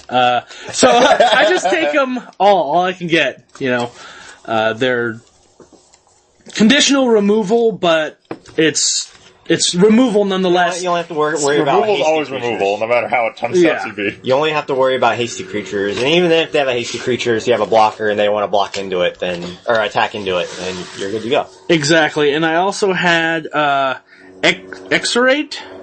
The white one, the tapped one. It's a 3 and 1 white sorcery, exile target tapped creature. So it's like I had Asphyxiate for untapped, and then I had Asphyxiate is destroy, or is it exile? It's destroy. It's destroy. And then so this one is exile target. This tapped has a little more. And they're both sorcery, so you do have. They're both sorcery, so it is a little slow on the slow side. And then I also had Revoke Existence. Which is it's just 1 and a white, exile target, artifact or enchantment. And actually, fucking everything is enchantment. That card's actually a reprint. Yeah, that card is the shit, though. Yeah. Ooh, somebody has a foil. So yeah, that sealed went really well for me. I did another sealed, which I ended up winning, which is huge for me because I come in like fucking second place more often than not when I play on Moto. A couple times I'll come in last, a couple times I'll actually win the thing. But it was the most just ridiculous green-black fucking sealed pool. It was a pre-release, so it was, Theros and Born of the Gods and a seeded. So did you get that Reaper of the Wild or whatever that one is? No, I got Pelucranos. Oh, geez. I had 2 Drowning Sorrows. I had a Keepsake Gorgon, Asphyxiate, a Guild, and Eater of Hope, as well as some other cards. But I just had answers for days. And my fucking creatures were bigger. I always had a fucking answer for something. And I just fucked that sealed up. I played against a guy who had Xenagos the God, and I was just like fucking scared. I was like, as soon as it came on the board, I was like, fuck. Like, I just want to like quit right now. Like, quit the whole tournament. Not even just that match. Yeah, I just run away from the computer screaming. Can't click fast enough. But, I was able to keep him in check with things like, Necrobite and, just basically being able to control the board and, not letting those creatures get out of control. And actually, the guy who played it, I think we went 3 games. He pulled it every single time, like almost on curve every single time. And it was cool. We ended up talking afterwards or during the rest of the tournament, and You guys went out for a milkshake and stuff? yeah, and he's cute, and Push the meatball with your nose. yeah. But we ended up talking, and he's like, dude, most players on Moto are kind of like douchebags, if you try and talk to somebody on Moto most of the time, they might talk to you, but most people just ignore you.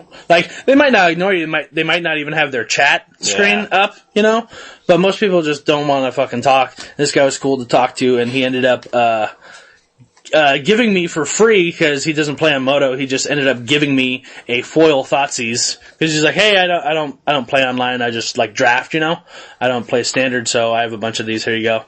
Just because you're So awesome. sick. I'm like, I was like, oh my god, I love you! And so I proposed to him. No, so shout out to Jay Dubsky, for being an awesome person, and hopefully Hopefully you're listening. yeah, hopefully I told him about the podcast, but, you know, that was like a week ago and it still wasn't, uploaded. YouTube channel. Yeah. So, you know, shout out to you, and maybe we can, draft with him on Twitch or something, or, you know, once we get the technology going for being able to, record the podcast on an actual computer.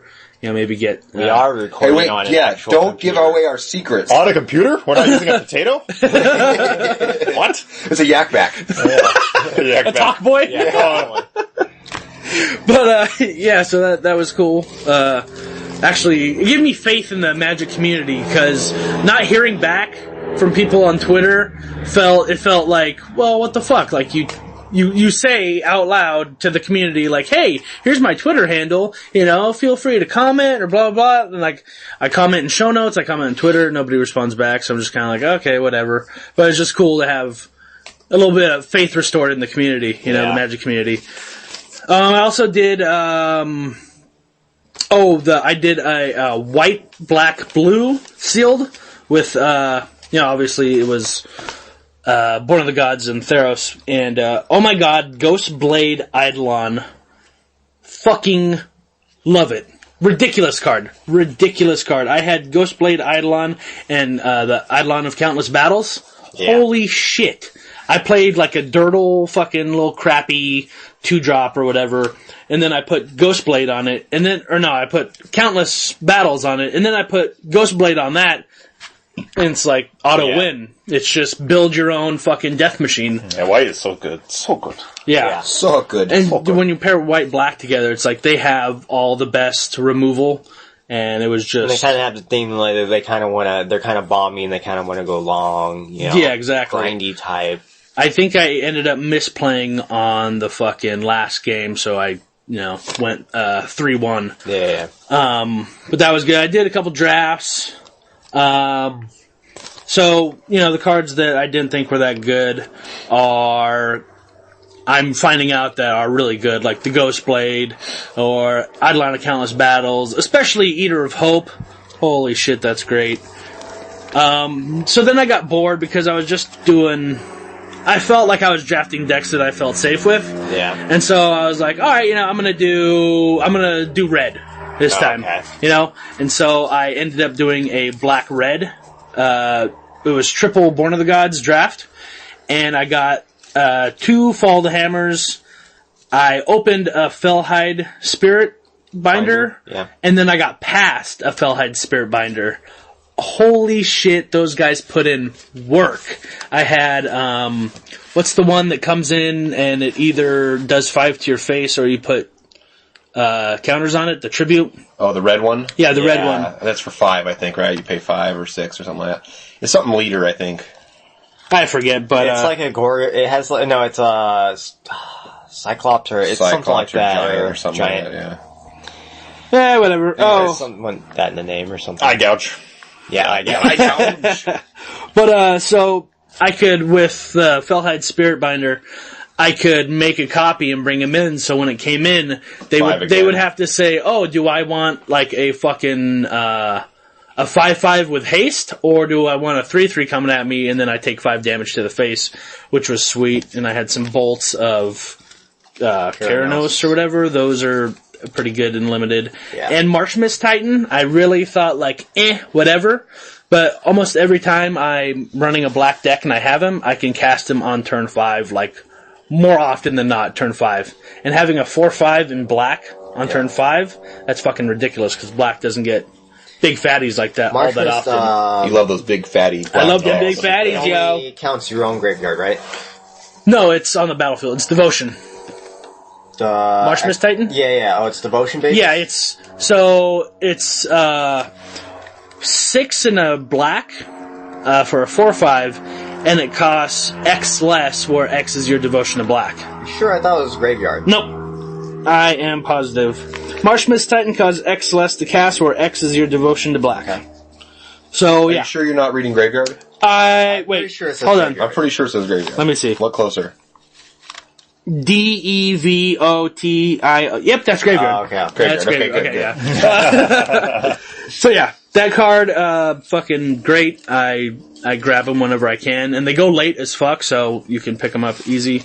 Now, one thing to mention about that card, though, is when you can't do any like cool tricks like you could with Gary, whereas you cast it and then you like kill something in response to the trigger. Right. This, once you cast the card, you cannot kill any of their devotion permanents and make them pay more for it, pretty much. Oh yeah, Once you so cast it, the cost is locked in, and you cannot affect the cost after that. it counts the devotion upon casting, not upon resolution. Awesome. So you can't like get screwed and have to pay more. Yeah, exactly.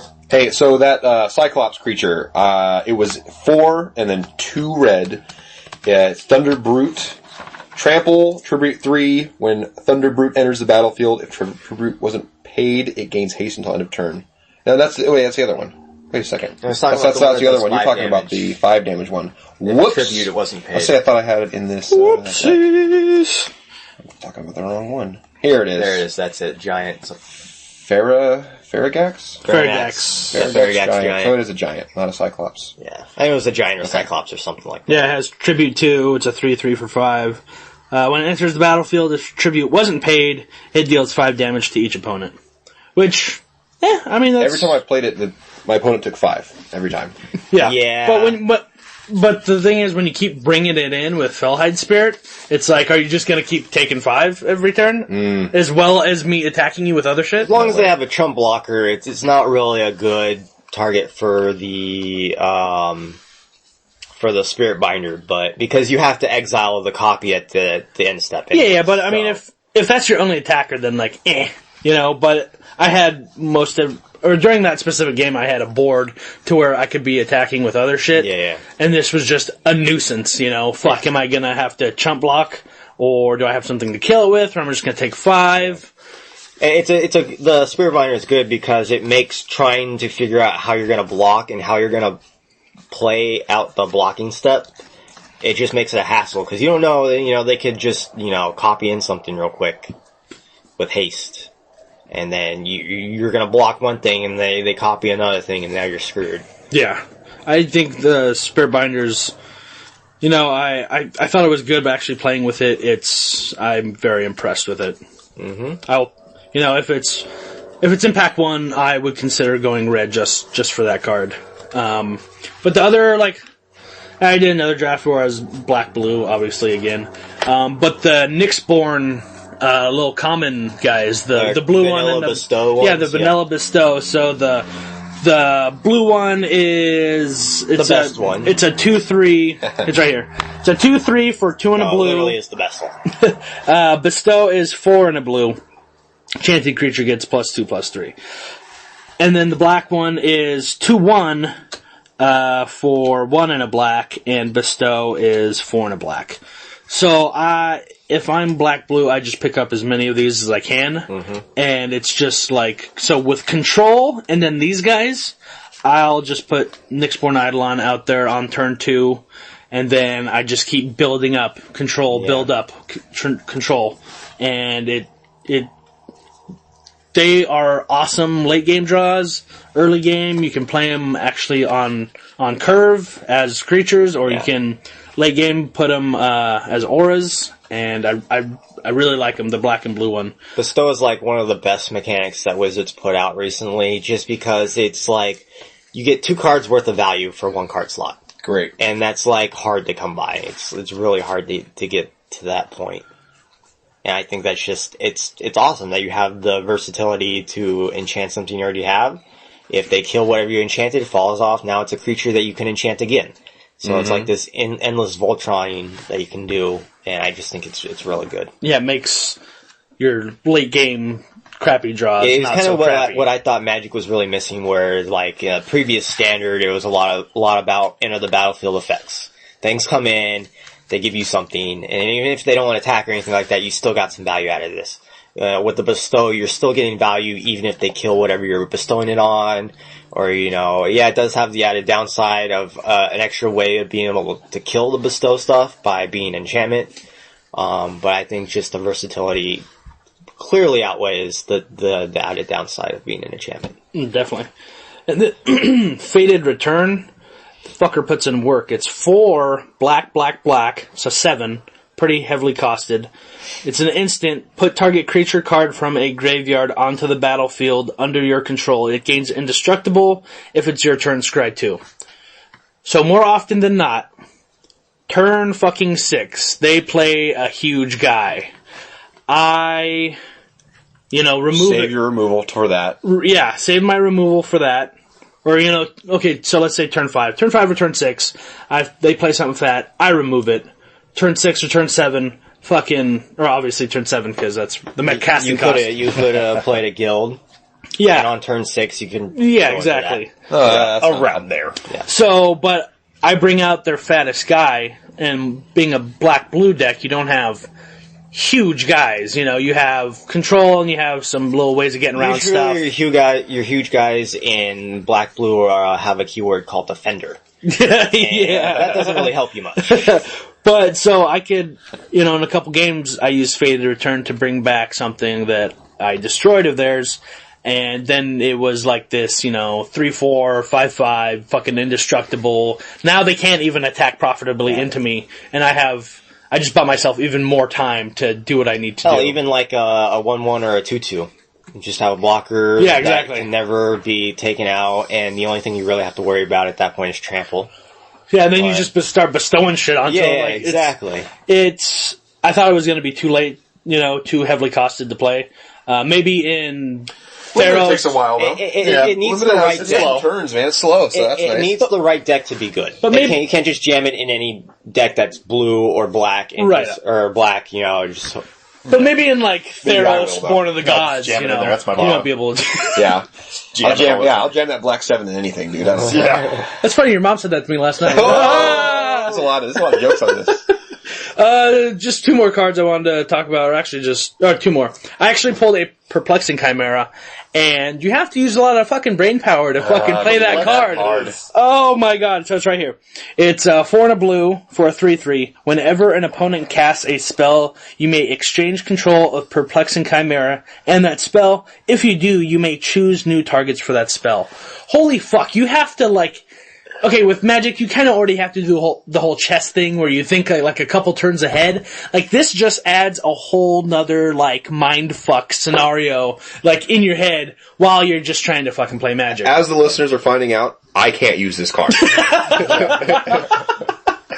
the episodes go on, you just know that Hot Sauce can never use a card like this. Even the Vortex is already a little past what I'm used to, Oh, my goodness. I actually saw a match in the draft portion of the Pro Tour. A guy played a Perplexing Chimera, whatever the fuck it is. This dude had it. He was winning. This dude had a Ray of Dissolution, the one destroy enchantment, you gain life.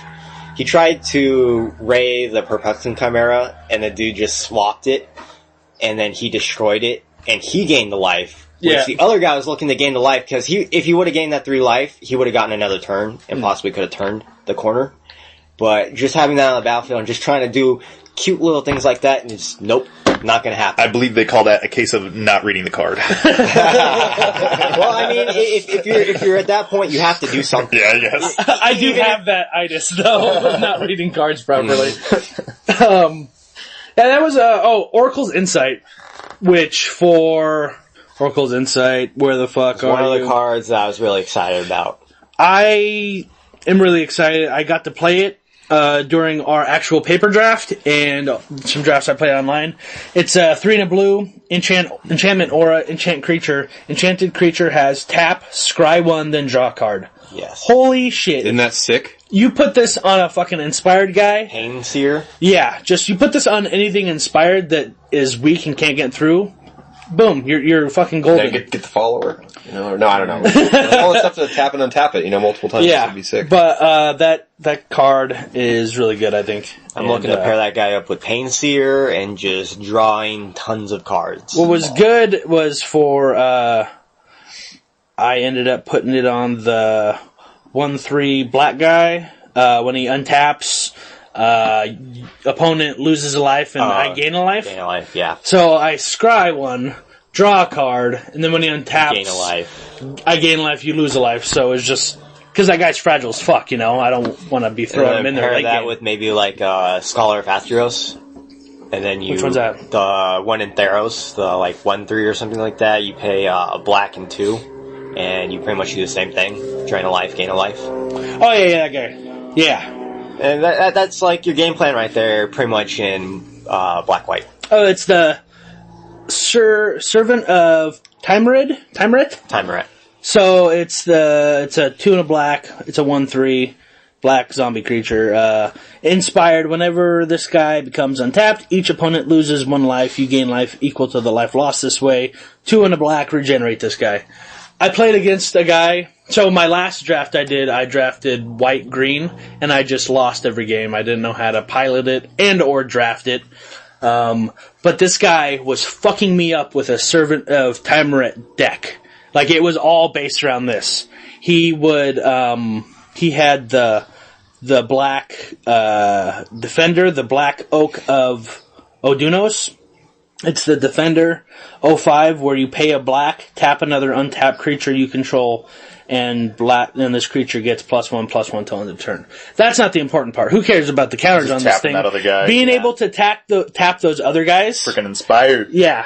It was just shutting me down, and I couldn't attack through the Black Oak, and it was just like, fuck, dude, it was owning me so hard. You can try to attack into it, but then you're possibly losing a creature in the process, and you're giving them a bunch of extra benefit from Inspired. Yeah, and plus, okay, so I would attack and get through for 3, let's say. Well, it doesn't matter because I'm losing the race, because they're actually going to be able to attack, because I'm leaving my board open. Mm-hmm. They're going to be able to attack with he had like 2 1/3s. Yeah. And then, so it does 2 damage to me, and then when they untap, it does another 2 damage to me. Yeah. They gain 2 health, so he's doing 4 damage to me, and essentially I'm doing 1 damage because he's gaining my health back. So I was really impressed. I was like, wow, I didn't even think about like that fucking combo. So yeah, it was really good. I think when you're looking at Inspired, you're really looking for ways of tapping them without having to go into combat.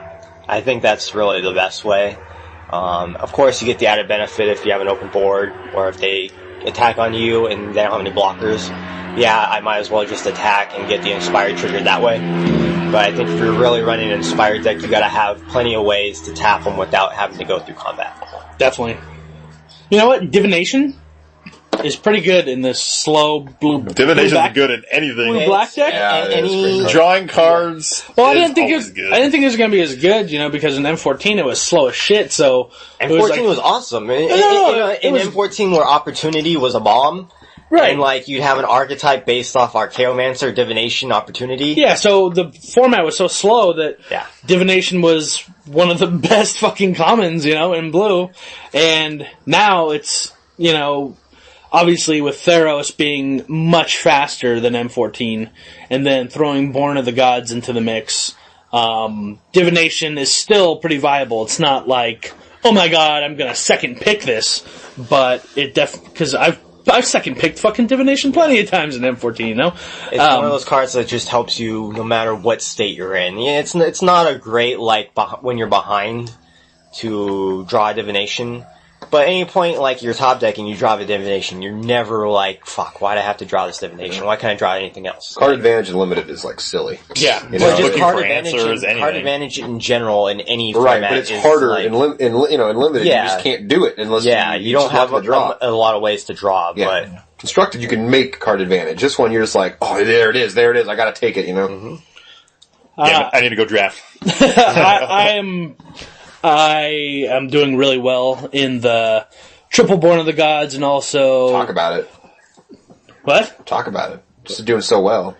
Oh yeah, I will talk about it. God. Hey, did I mention that? No. But I did come in first in a draft and a sealed, which that's fucking huge for me that's huge for any of us because we're fucking novices. That's fucking huge. Like, you know, me and Justin went to a PTQ over in here in San Diego. What was it, like a month ago? Yeah. Something like that. We just got our fucking asses fucking handed to us the whole fucking time. And, you know, Justin was playing a pretty, you know, good fucking deck, and I was playing kind of a homebrew, you know, deck, and we still got our asses handed to us. You want to mention what you guys were doing, though? Well, I mean, you guys were playing? I was playing my mill deck. It had, you know, Jace Memory Adept, some Ashioks, a lot of removal, some counter magic. What's Vosk the Mind Drinker, or whatever his fucking name is, and then some consuming aberrations. But it was mostly a low creature deck, a lot of control until I can get to drop 5 and actually begin to fucking like get my mill on. Because my earlier iterations of that deck, I would start milling early, and I figured out I just need to control the board until I can get it set up the way I want it. So stabilize. Exactly. You know, but I won one game. Not even a match, just one game. Yeah, boy. Thank you. All right. But it was, it was the experience which was cool. Yeah. Just being able to go to like a competitive level in person, because we've never done like, you know, we've done shit online, but actual competitive level, a lot of fucking that isn't serious. At Crazy Freds. Yeah, that isn't at our local LGS. Local game store. Local LGS. Local game store. That's a local game store. Yeah. Local LGS. That's like right in our house. Local LGS game store. Yeah, That's R.I.P. in peace. Or like, you know, going to an ATM machine. yeah. Awesome. Yeah, it was fun. Like I said, we got our asses into it. What deck were you piloting? I was piloting a blue-white control deck. Well, I was kidding. No, you did pretty good, I know. I did alright. I want to go more to PTQs. I think my kind of thing for Magic is I want to be really good at playing the decks. Like, I'm not so much into, like brewing, like hot sauces and things like that. I want to be able to pick up any deck, kind of take a glance at it, and I want to be able to play it as efficiently as possible. Yeah. And then, like, once I think I have the understanding of that, then I can kind of take it into like, okay, well, I'm going to take some of these decks and I'm going to like modify them. I'm going to make them a little bit better. And once I do that, then I can be like, all right, I'm going to brew a deck and I'm going to make it the best deck I can, because now, like, I've gone through all these other steps. Like, I've gone through so many scenarios and see what works, what doesn't work, what effects are really good that you can't replace. And then you just kind of like start looking at cards and pulling them out and like putting them together. So it's going to be a long process before I can get to like the really fun part, like Hot Sauce likes doing, like brewing. But it doesn't make me a good Magic player. It doesn't. It does in a sense, but really, I understand what you're saying. That if you can get a deck that's already been proven, but now you know how to play it perfectly, how to sideboard, why it works. Yeah, you know when something opponent comes out, something comes out, you're like, all right, I know what I need to answer this. I can just see he can play like 2 lands, and then I can be like, I know what you're playing, right? And I know my game plan now. And I'm not saying that I can figure. I'm like, okay, Abrupt Decay. I know that's coming out. Stuff like that, yeah, fine. But other things, yeah, I don't know how to sideboard. I don't know very well what's going to come out. You know, when should I bring this thing out? I do know a little bit because I've played against your control so much. Yeah. I'm picking up on the top tier 1 control stuff a little bit. You know. But otherwise, like the red-green monster thing, I don't know how to play it yet. Well, it's just like the difference between like building a car and being a good driver. Yeah. Like you can build a car and you could come in last in a race, or you could come in first in a race and not know how to fucking put a car together. Put gas in it. I mean, you could know like all the names of this stuff, but you just don't know how to put it together. Where we're trying to do both at the same time. You're going for the better driver aspect first and foremost. We're going for the build a car aspect first and foremost, but we're eventually going to... Pretty much what's come down to, you guys build my decks, and then I'll go take them to the Pro Tour. I'll go take them to the Pro Tour. We're the pit crew. Okay, after game one, you hand over the deck, we fucking sideboard it, throw it back to you. 3 points. Okay, 3.7 seconds. New all-time low. Exactly. So but we're all going for the same end goal here is just be better Magic players. Be the best Magic player you can be. Yeah, obviously, just with practice comes piloting decks better, getting more practice in, and I think what is really going to help is because we start talking with each other about with your deck, well, what do you do in this situation, or how did you anticipate playing this deck, and just picking each other's brains about it, because we do have different styles of play and different approaches to Magic. So even thoughts and ideas on what should be done, it should be done. I just built brewing decks because it entertains that little creative part of my brain that wants to create and be proud of something, but for the most part, all my decks suck. Speaking of which, I wanted to pick your guys' fucking brain about this Humans deck. When I saw Painseer come out, I wanted to build a deck with it. And more importantly, I wanted to utilize Agent of the Fates because I was so super excited, but it doesn't have a home. So, this deck is called Suicide, A Better Way. The deck revolves around Xanthrid Necromancer, which is a 4 of, Agent of Fates, which is a 4 of, and that's kind of it. But so right now, this is a deck I just threw together while I was at work, pretending to work. I have 4 Banisher Priests, 3 Painseers, 4 Phalanx Leaders, 4 Soldier of the Pantheons, and 2 Tormented Heroes. It's kind of trying to be aggressive and not worrying about losing guys. And for instances, I have 4 Boon of Erebos, so my guys can regenerate, 4 God's Willings, and then 4 Heroes Downfalls, but I want to take those out because I feel like, I don't know, I feel like I don't need them. I need something more aggressively costed. Probably change those out for maybe Thoughtseizes. Yeah, maybe Thoughtseizes or something like that. Just to disrupt their hand long enough before you can get those last points of damage in. Yeah, so the Agent of Fates, his heroic is, the player has to sacrifice a creature. Here's another thing. The Orzhov charm. Okay. That allows you to destroy a creature while you take the damage of the toughness, I believe, of that creature. Okay. So you destroy target creature, you minus off your health total the toughness, whatever, right? Okay. But also, you get to bring back a 1 mana creature back from your graveyard. Okay. So that would be a thing where you can get 2 creatures because it turns into a zombie anyways. So if some of your stuff dies, you have one of those in your hand, okay, now you can choose to kill one of their things, maybe, if you need to. Otherwise, you can just go ahead and bring back another creature and still play your other creatures, whatever you have in your hand. Okay. So if your stuff's going to be dying all the time, you're going to want to figure out a way to bring it back. Also, there's that, it's another Orzhov thing where it's a 5 mana, it's 3 white or 3 black, and then 2 colorless. And an X. And then whatever X you pay, you get to bring back. Yeah, I had that in my rat deck. Right. Yeah. I think that would be really good. That would be That able would probably be you're going to kill really them, good. and you got to bring them back. And you got to kill them, and you got to bring them back. So That would be good. Fated Return. What is it? Fated Return? Is that what it is? No. Moral Servitude. Yeah, Immoral Servitude, that's right. What's that? No, not that one. There's another one. The other one it's a 3 mana. It's a black plus 2. Whatever creatures died this turn, bring them back onto the battlefield or something. Oh, like that, the one from M14? Yeah. I think I would want Immortal Servitude. More, than right. that, yeah. It's a little I more think so, too. flexible, especially when you have a full yard. It's like a ratchet bomb of return from the graveyard. Yeah. What do I want to do here? But I mean, so this wants to be aggressive, and I definitely want Xanthrid Necromancer out, on curve, so whatever dies, shit can come back.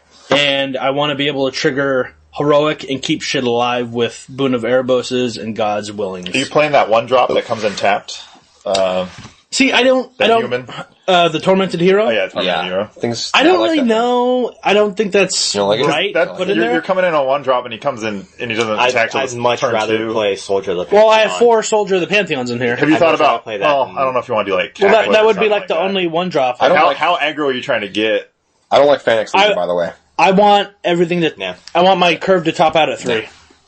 Whenever I play with that Phanex Leader, do that two white Yeah. for whatever it is, 1/1 that gives everything.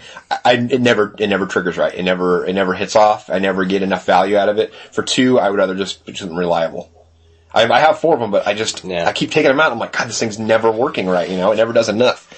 And, Okay, so one drop slot: Soldier, Pantheon, Tormented Hero. I have 4 soldiers, 2 heroes. and they're saying I'd much no rather heroes. run like a Dried Militant than a Tormented Hero. Just because it comes in tapped. Yeah. I don't really care about blocking though. It's aggro. I don't care about blocking. Yeah, well, it comes in tapped. Like, I'd rather have the ability to block if I want to than not be able to block. Hey, do you have what is it? The two drop. It's the double white. It's the one that when you hit combat damage to a player, then Gives you a token? Gives you a token the because soldier. that's more things to die to bring back as 2/2s. But those aren't human tokens; they're soldier tokens. Oh, really? So Okay. this is just, it's never more mind then. focused on humans. I already checked thought that it was- out. yeah, I thought it was that. I checked that out because I was like, if those are human tokens, they will be fucking sick. That would be so, a great I mean, two-drop, I could think. definitely take out the hero, but the Dryad Militant isn't human, is it? I'm pretty sure it is. Okay. Yeah, I wouldn't mind switching that out. It's just, I felt like I need some more That's a 2 human. drops. It's a 2-drop, and it's a downfall or something. Yeah, better the than that 'cause it's permanent. High Priest of Penance, 1/1 for white-black. Whenever this thing is dealt damage, you may destroy target non-land permanent.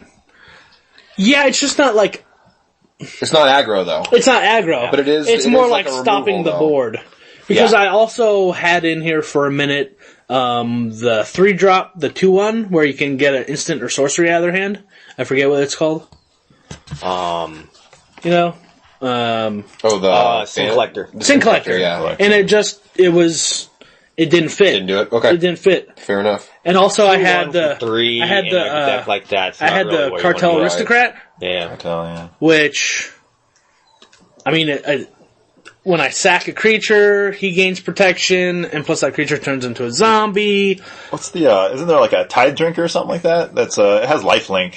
It's like a. I don't know if that's not so aggro though. It's, I don't know if Yeah. don't know it's if like that a would fit in 2/1 for 2. Yeah, it doesn't have enough toughness. So okay, for the 2-drop, I have Phalanx Leader and Phalanx Leader. That's all. So You have Painseer in there? oh yeah, Painseer. I forgot. I think honestly you should take Painseer out. And what you have there, I think you should take them out. I think you're going to be like very underwhelmed, and I think you much rather have a 2/2, a normal 2/2, rather than a 2/2 that might actually get you a card. Then, Well, I don't even really care. It's just if you had some other way to reliably tap them without having to go through combat, I'd be all for Painseer. Really wants to play that card. I understand. He's like, I well, just- I'm gonna take your advice, but this card I mean, is I gonna just, get played. I see it maybe netting you a card every You want once to- in a while. That is a problem, though. It might not net you what you well, want. that's okay. That's the whole thing. Is like I wouldn't be horribly upset if they just went to go fucking kill it, and I got a zombie. But out why of the not just deal. play a better card then?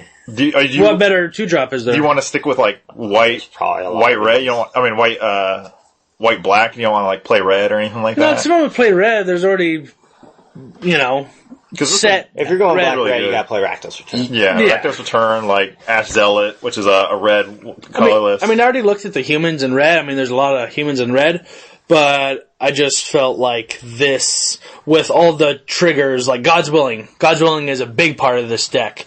And Soldiers of the Pantheon is a big thing for the deck, I'm sure. Yeah, so with the 2 heroic guys, Possible protection, and then it's a 2/1. The Agent of Fates, so I can either trade. I can either trade up, or I can just target God's Willing on him. Yeah.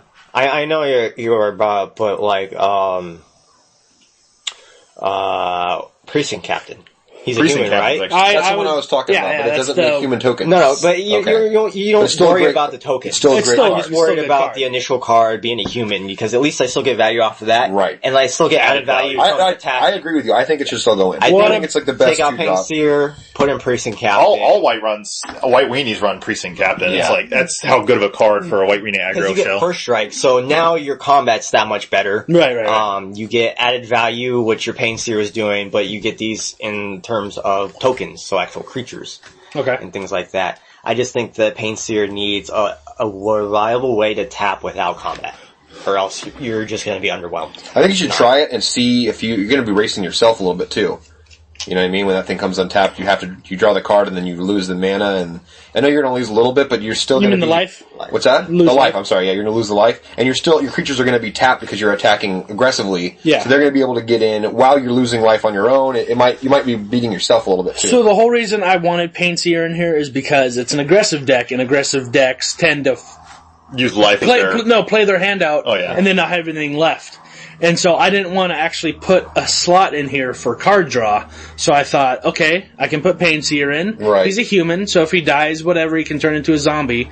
And then if he actually does untap, then I can actually get some card draw out of it. So it's like... You're kind of going in two different directions, though, because if you look at all the aggro decks now that we have, There's not much card draw. They don't draw cards in those aggro decks. They're looking to kill you by turn 4, turn 5. It's more like the aggro deck is like, it's so finely tuned that you don't have to worry about card draw, because every opening hand, like if it's a 7-card hand, you're pretty much going to have, like enough guys. And you're going to be drawing the guys, just the way that the deck is tuned. Even you're going to be top decking dudes like no other. So let's say this.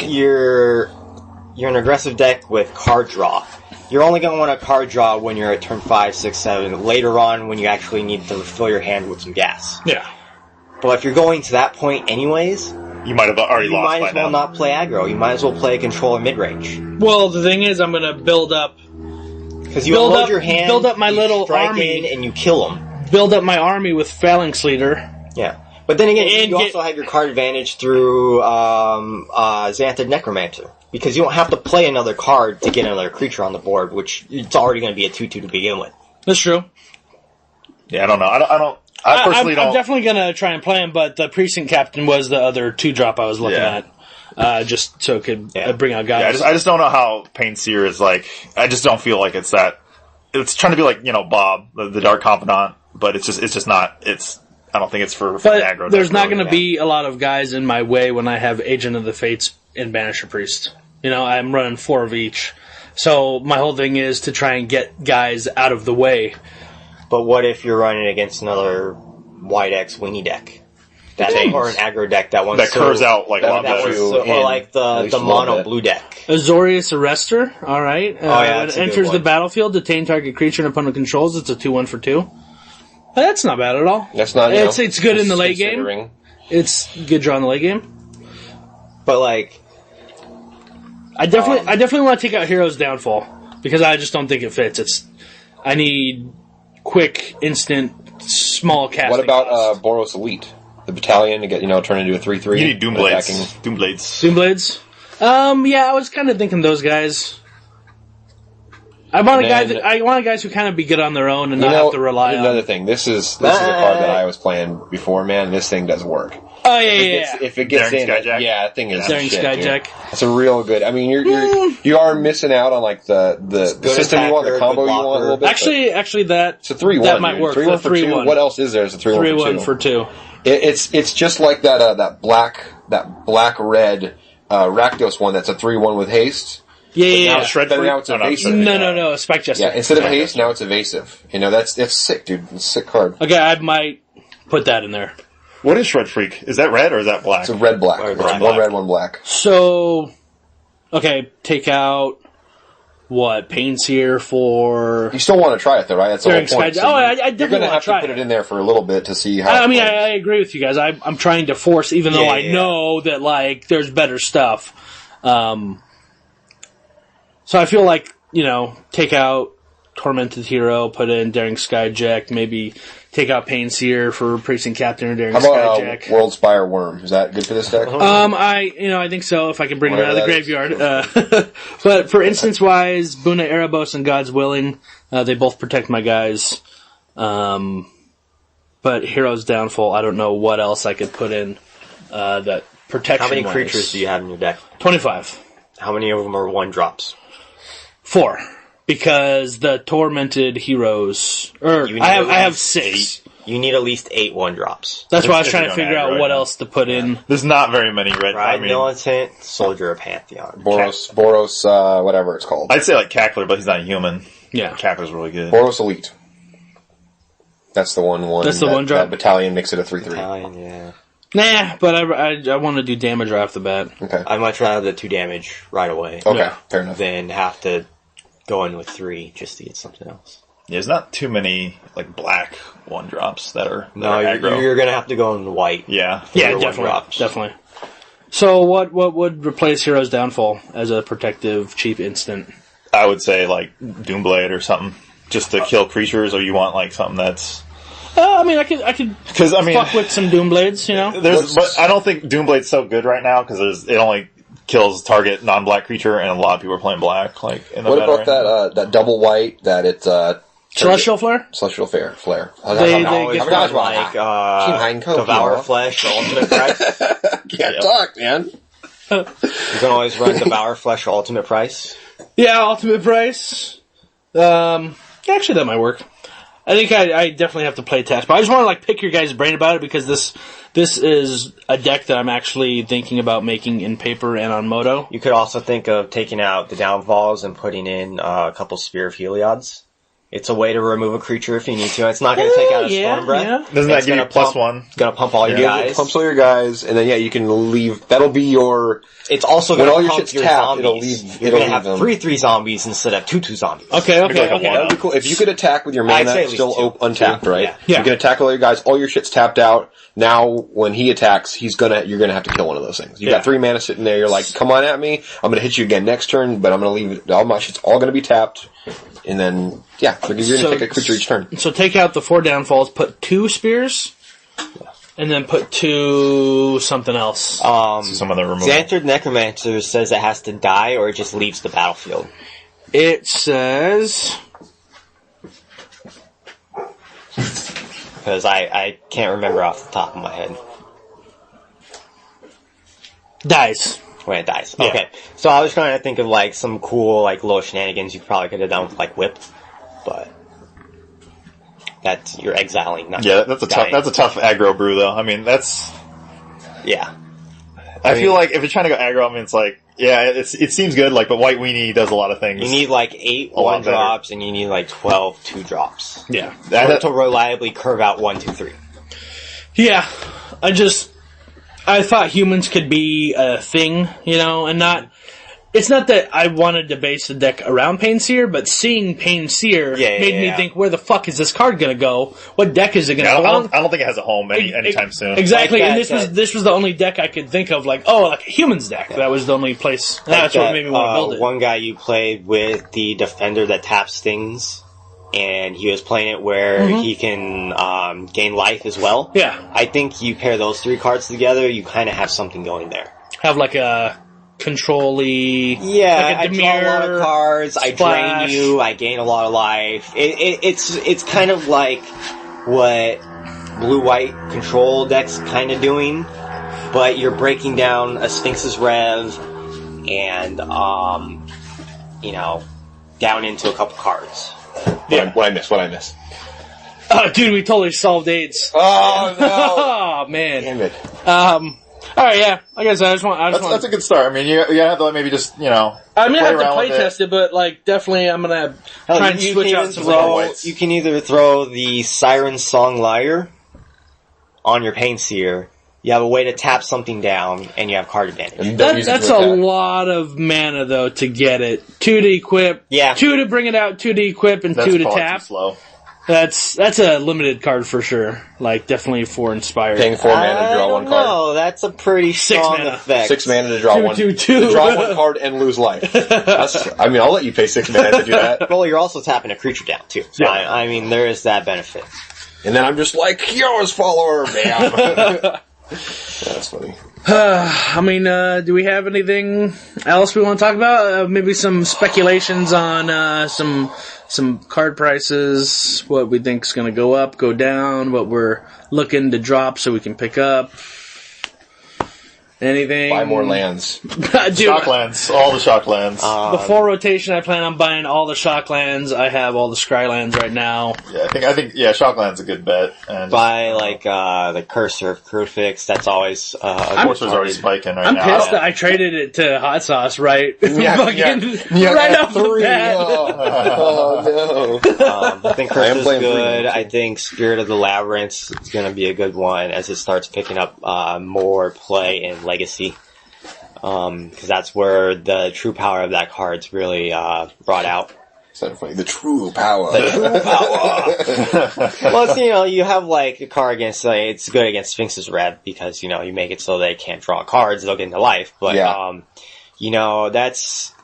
you're only playing a couple of those, not a lot of people are playing a lot of card draw spells, but in, Legacy, you have, things like, Preordain, okay, you get to look at the top 3 cards of your library, you draw the top 3 cards of the library and you can put them back in any order. Well, now what I just essentially did is I put that in there, I made you cast a spell and you can't even draw your cards. You know what I mean? Yeah. And they're playing that pretty much every single turn, and they're playing multiple of those in a turn, pretty much. So, it just shuts them out. So you think sideboard is for that card? You think it's a good sideboard or main deck? It could be a good main deck, but it's definitely a good sideboard card. But other than that, I don't see anything too exciting spec-wise in Born of the Gods. Yeah, nothing too crazy. I mean, there might be some hidden in there, but I don't see it. I mean, there's right there. That's not hidden at all. That's shouting at us with all the Front colors. and center. That 5 colors. Yeah, I don't know. Pick me! Pick me! And the reason why is that there's a lot of cards in the set that I feel that are copies from cards that come from older sets, but they couldn't obviously reprint them because they'd be too powerful in the set. Things like Painseer being a Dark Confidant, Wannabe. You have the Felhide Spirit Binder, which is trying to be like a Kiki Jiki Wannabe. Things like that. There's not a lot. Brymaz, Cursor, Crucifix are probably about, besides the Scrylands, are probably about the only cards I'd ever look into investing in. Right. Yeah, and I think they're already kind of up there now. Yeah, a lot of the cards. If you didn't get in on the ground level, I think it's already probably too late now. That Planeswalker is going to go down. It's $19 right now.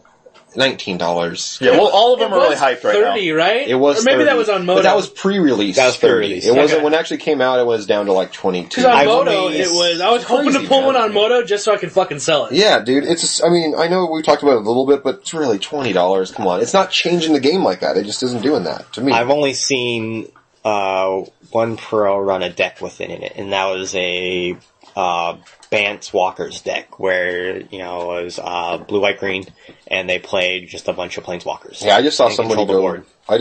go top 8 with a Chromanticore deck. Nice. How do you like that? What? Yeah, Where? Standard or sealed? standard. When? I don't know. It was online. I don't know. It was probably like a week ago. Maybe not even. Oh, like a standard Moto? No, online. It was paper, I believe. Oh. I think. I don't know. I think Star no, City? it was paper. It was paper. Star City something? Something like that. I know it was paper because it had a picture of it, and it had Blood Baron. It had all kinds of Oh, that's why. funky stuff in it. You know what I mean? It You was just gotta play Blood Baron and you win you most win of the already. games. it was Blood Baron. It was what were we just talking about? Oh my god, the 3-mana top of your deck is really revealed, and Courser. The Courser. It had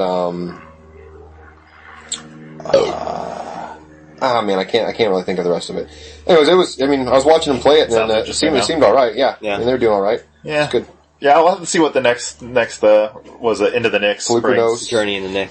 During the Nyx, because I think a lot of the cards the meta out there for standard, it's already so solidified with like mono blue, mono black. Like a lot of cards didn't really push any of those over the top anymore because they're already just so good right now as they are. I mean, we'll have to see how it comes. I didn't think mono blue and mono black really gained that much. No, they didn't. I think the green red decks and the white weenie decks really got a lot to be able to compete with the mono blue and mono black. Yeah, mono black's still like just probably one of the best decks in the format, and I don't think it's going to go away as long as Thoughtseize is in the format and that kind of thing. I think this set was way better than Dragon's Maze because everyone's saying, here comes the next Dragon's Maze. First of all, I can't agree with that. I don't think so either. I think it's about the same. I like Dragon's Maze. Really? People hate. I think it's when you have a card like Sphinx's Rev and Voice's Resurgence. That's in true. the set, came out. Just those two cards alone beats every card in this deck in this format in Born of the Gods. Every single card. But still, so there's 2 cards in that set that are huge playables now? Well, there's a couple more that are like huge, that are like linchpins to decks, but like... Well, think about like after rotation, Brumaz and what's the other fucking great card out of this set? Cursor. Courser. Which is actually another wannabe reprint, but... So they're gonna... they're gonna Oracle be... Magaya. They're probably gonna be the linchpins after rotation. the one drop. Yeah, I'm really kind of interested to see what comes out. Duels, where it allows you to play an extra land. Isn't it a one play drop? on the top.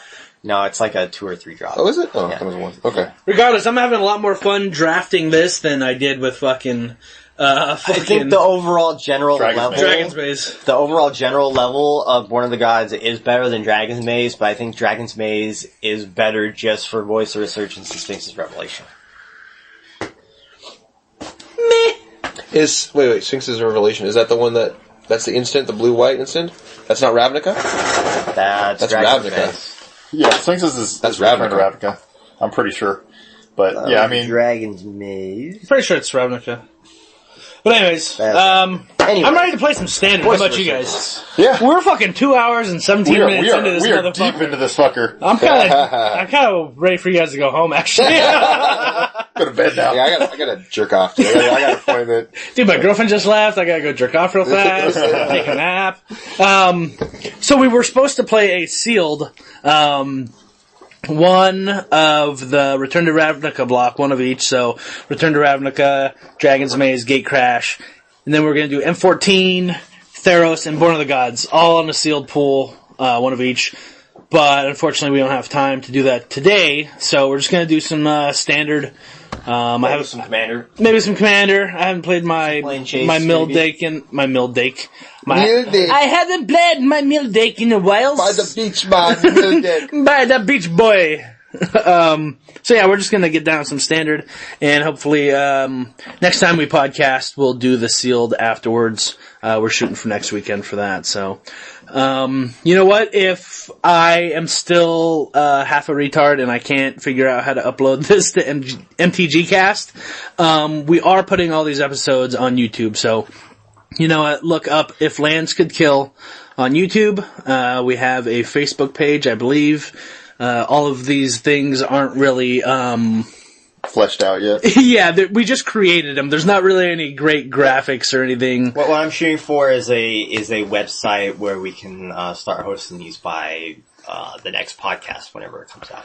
Okay, At perfect. least like a main page that, it's just one page, doesn't have to have any links besides links to the podcast. So yeah, and at least we can have that and we can build off of it. Maybe we can get GoDaddy as a sponsor or something like that. $2.99. And yeah, we'll eventually post our Twitter and Twitch handles and all that fucking crap. So if you guys want to get a hold of us, we can ignore you because we're big shots now, and so we won't respond to you. But so anyways, yeah, that's it for the episode. I'm gonna mill these guys out right now. So thanks for tuning in to Lance Cagill. Lance Cagill. Thanks for tuning in. If Corey could talk. I'm so drunk right now.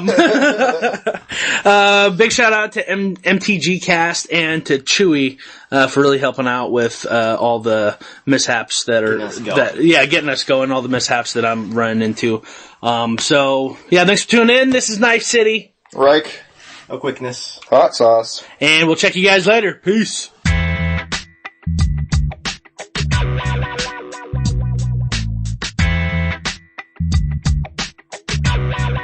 Yeah, buddy. Silence. I feel like a podcast. Feels like a podcast.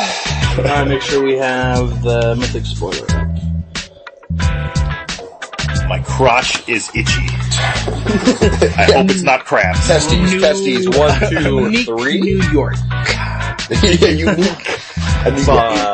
One of those stoner memes is like do crabs, or when crabs see fish, do they think they're flying?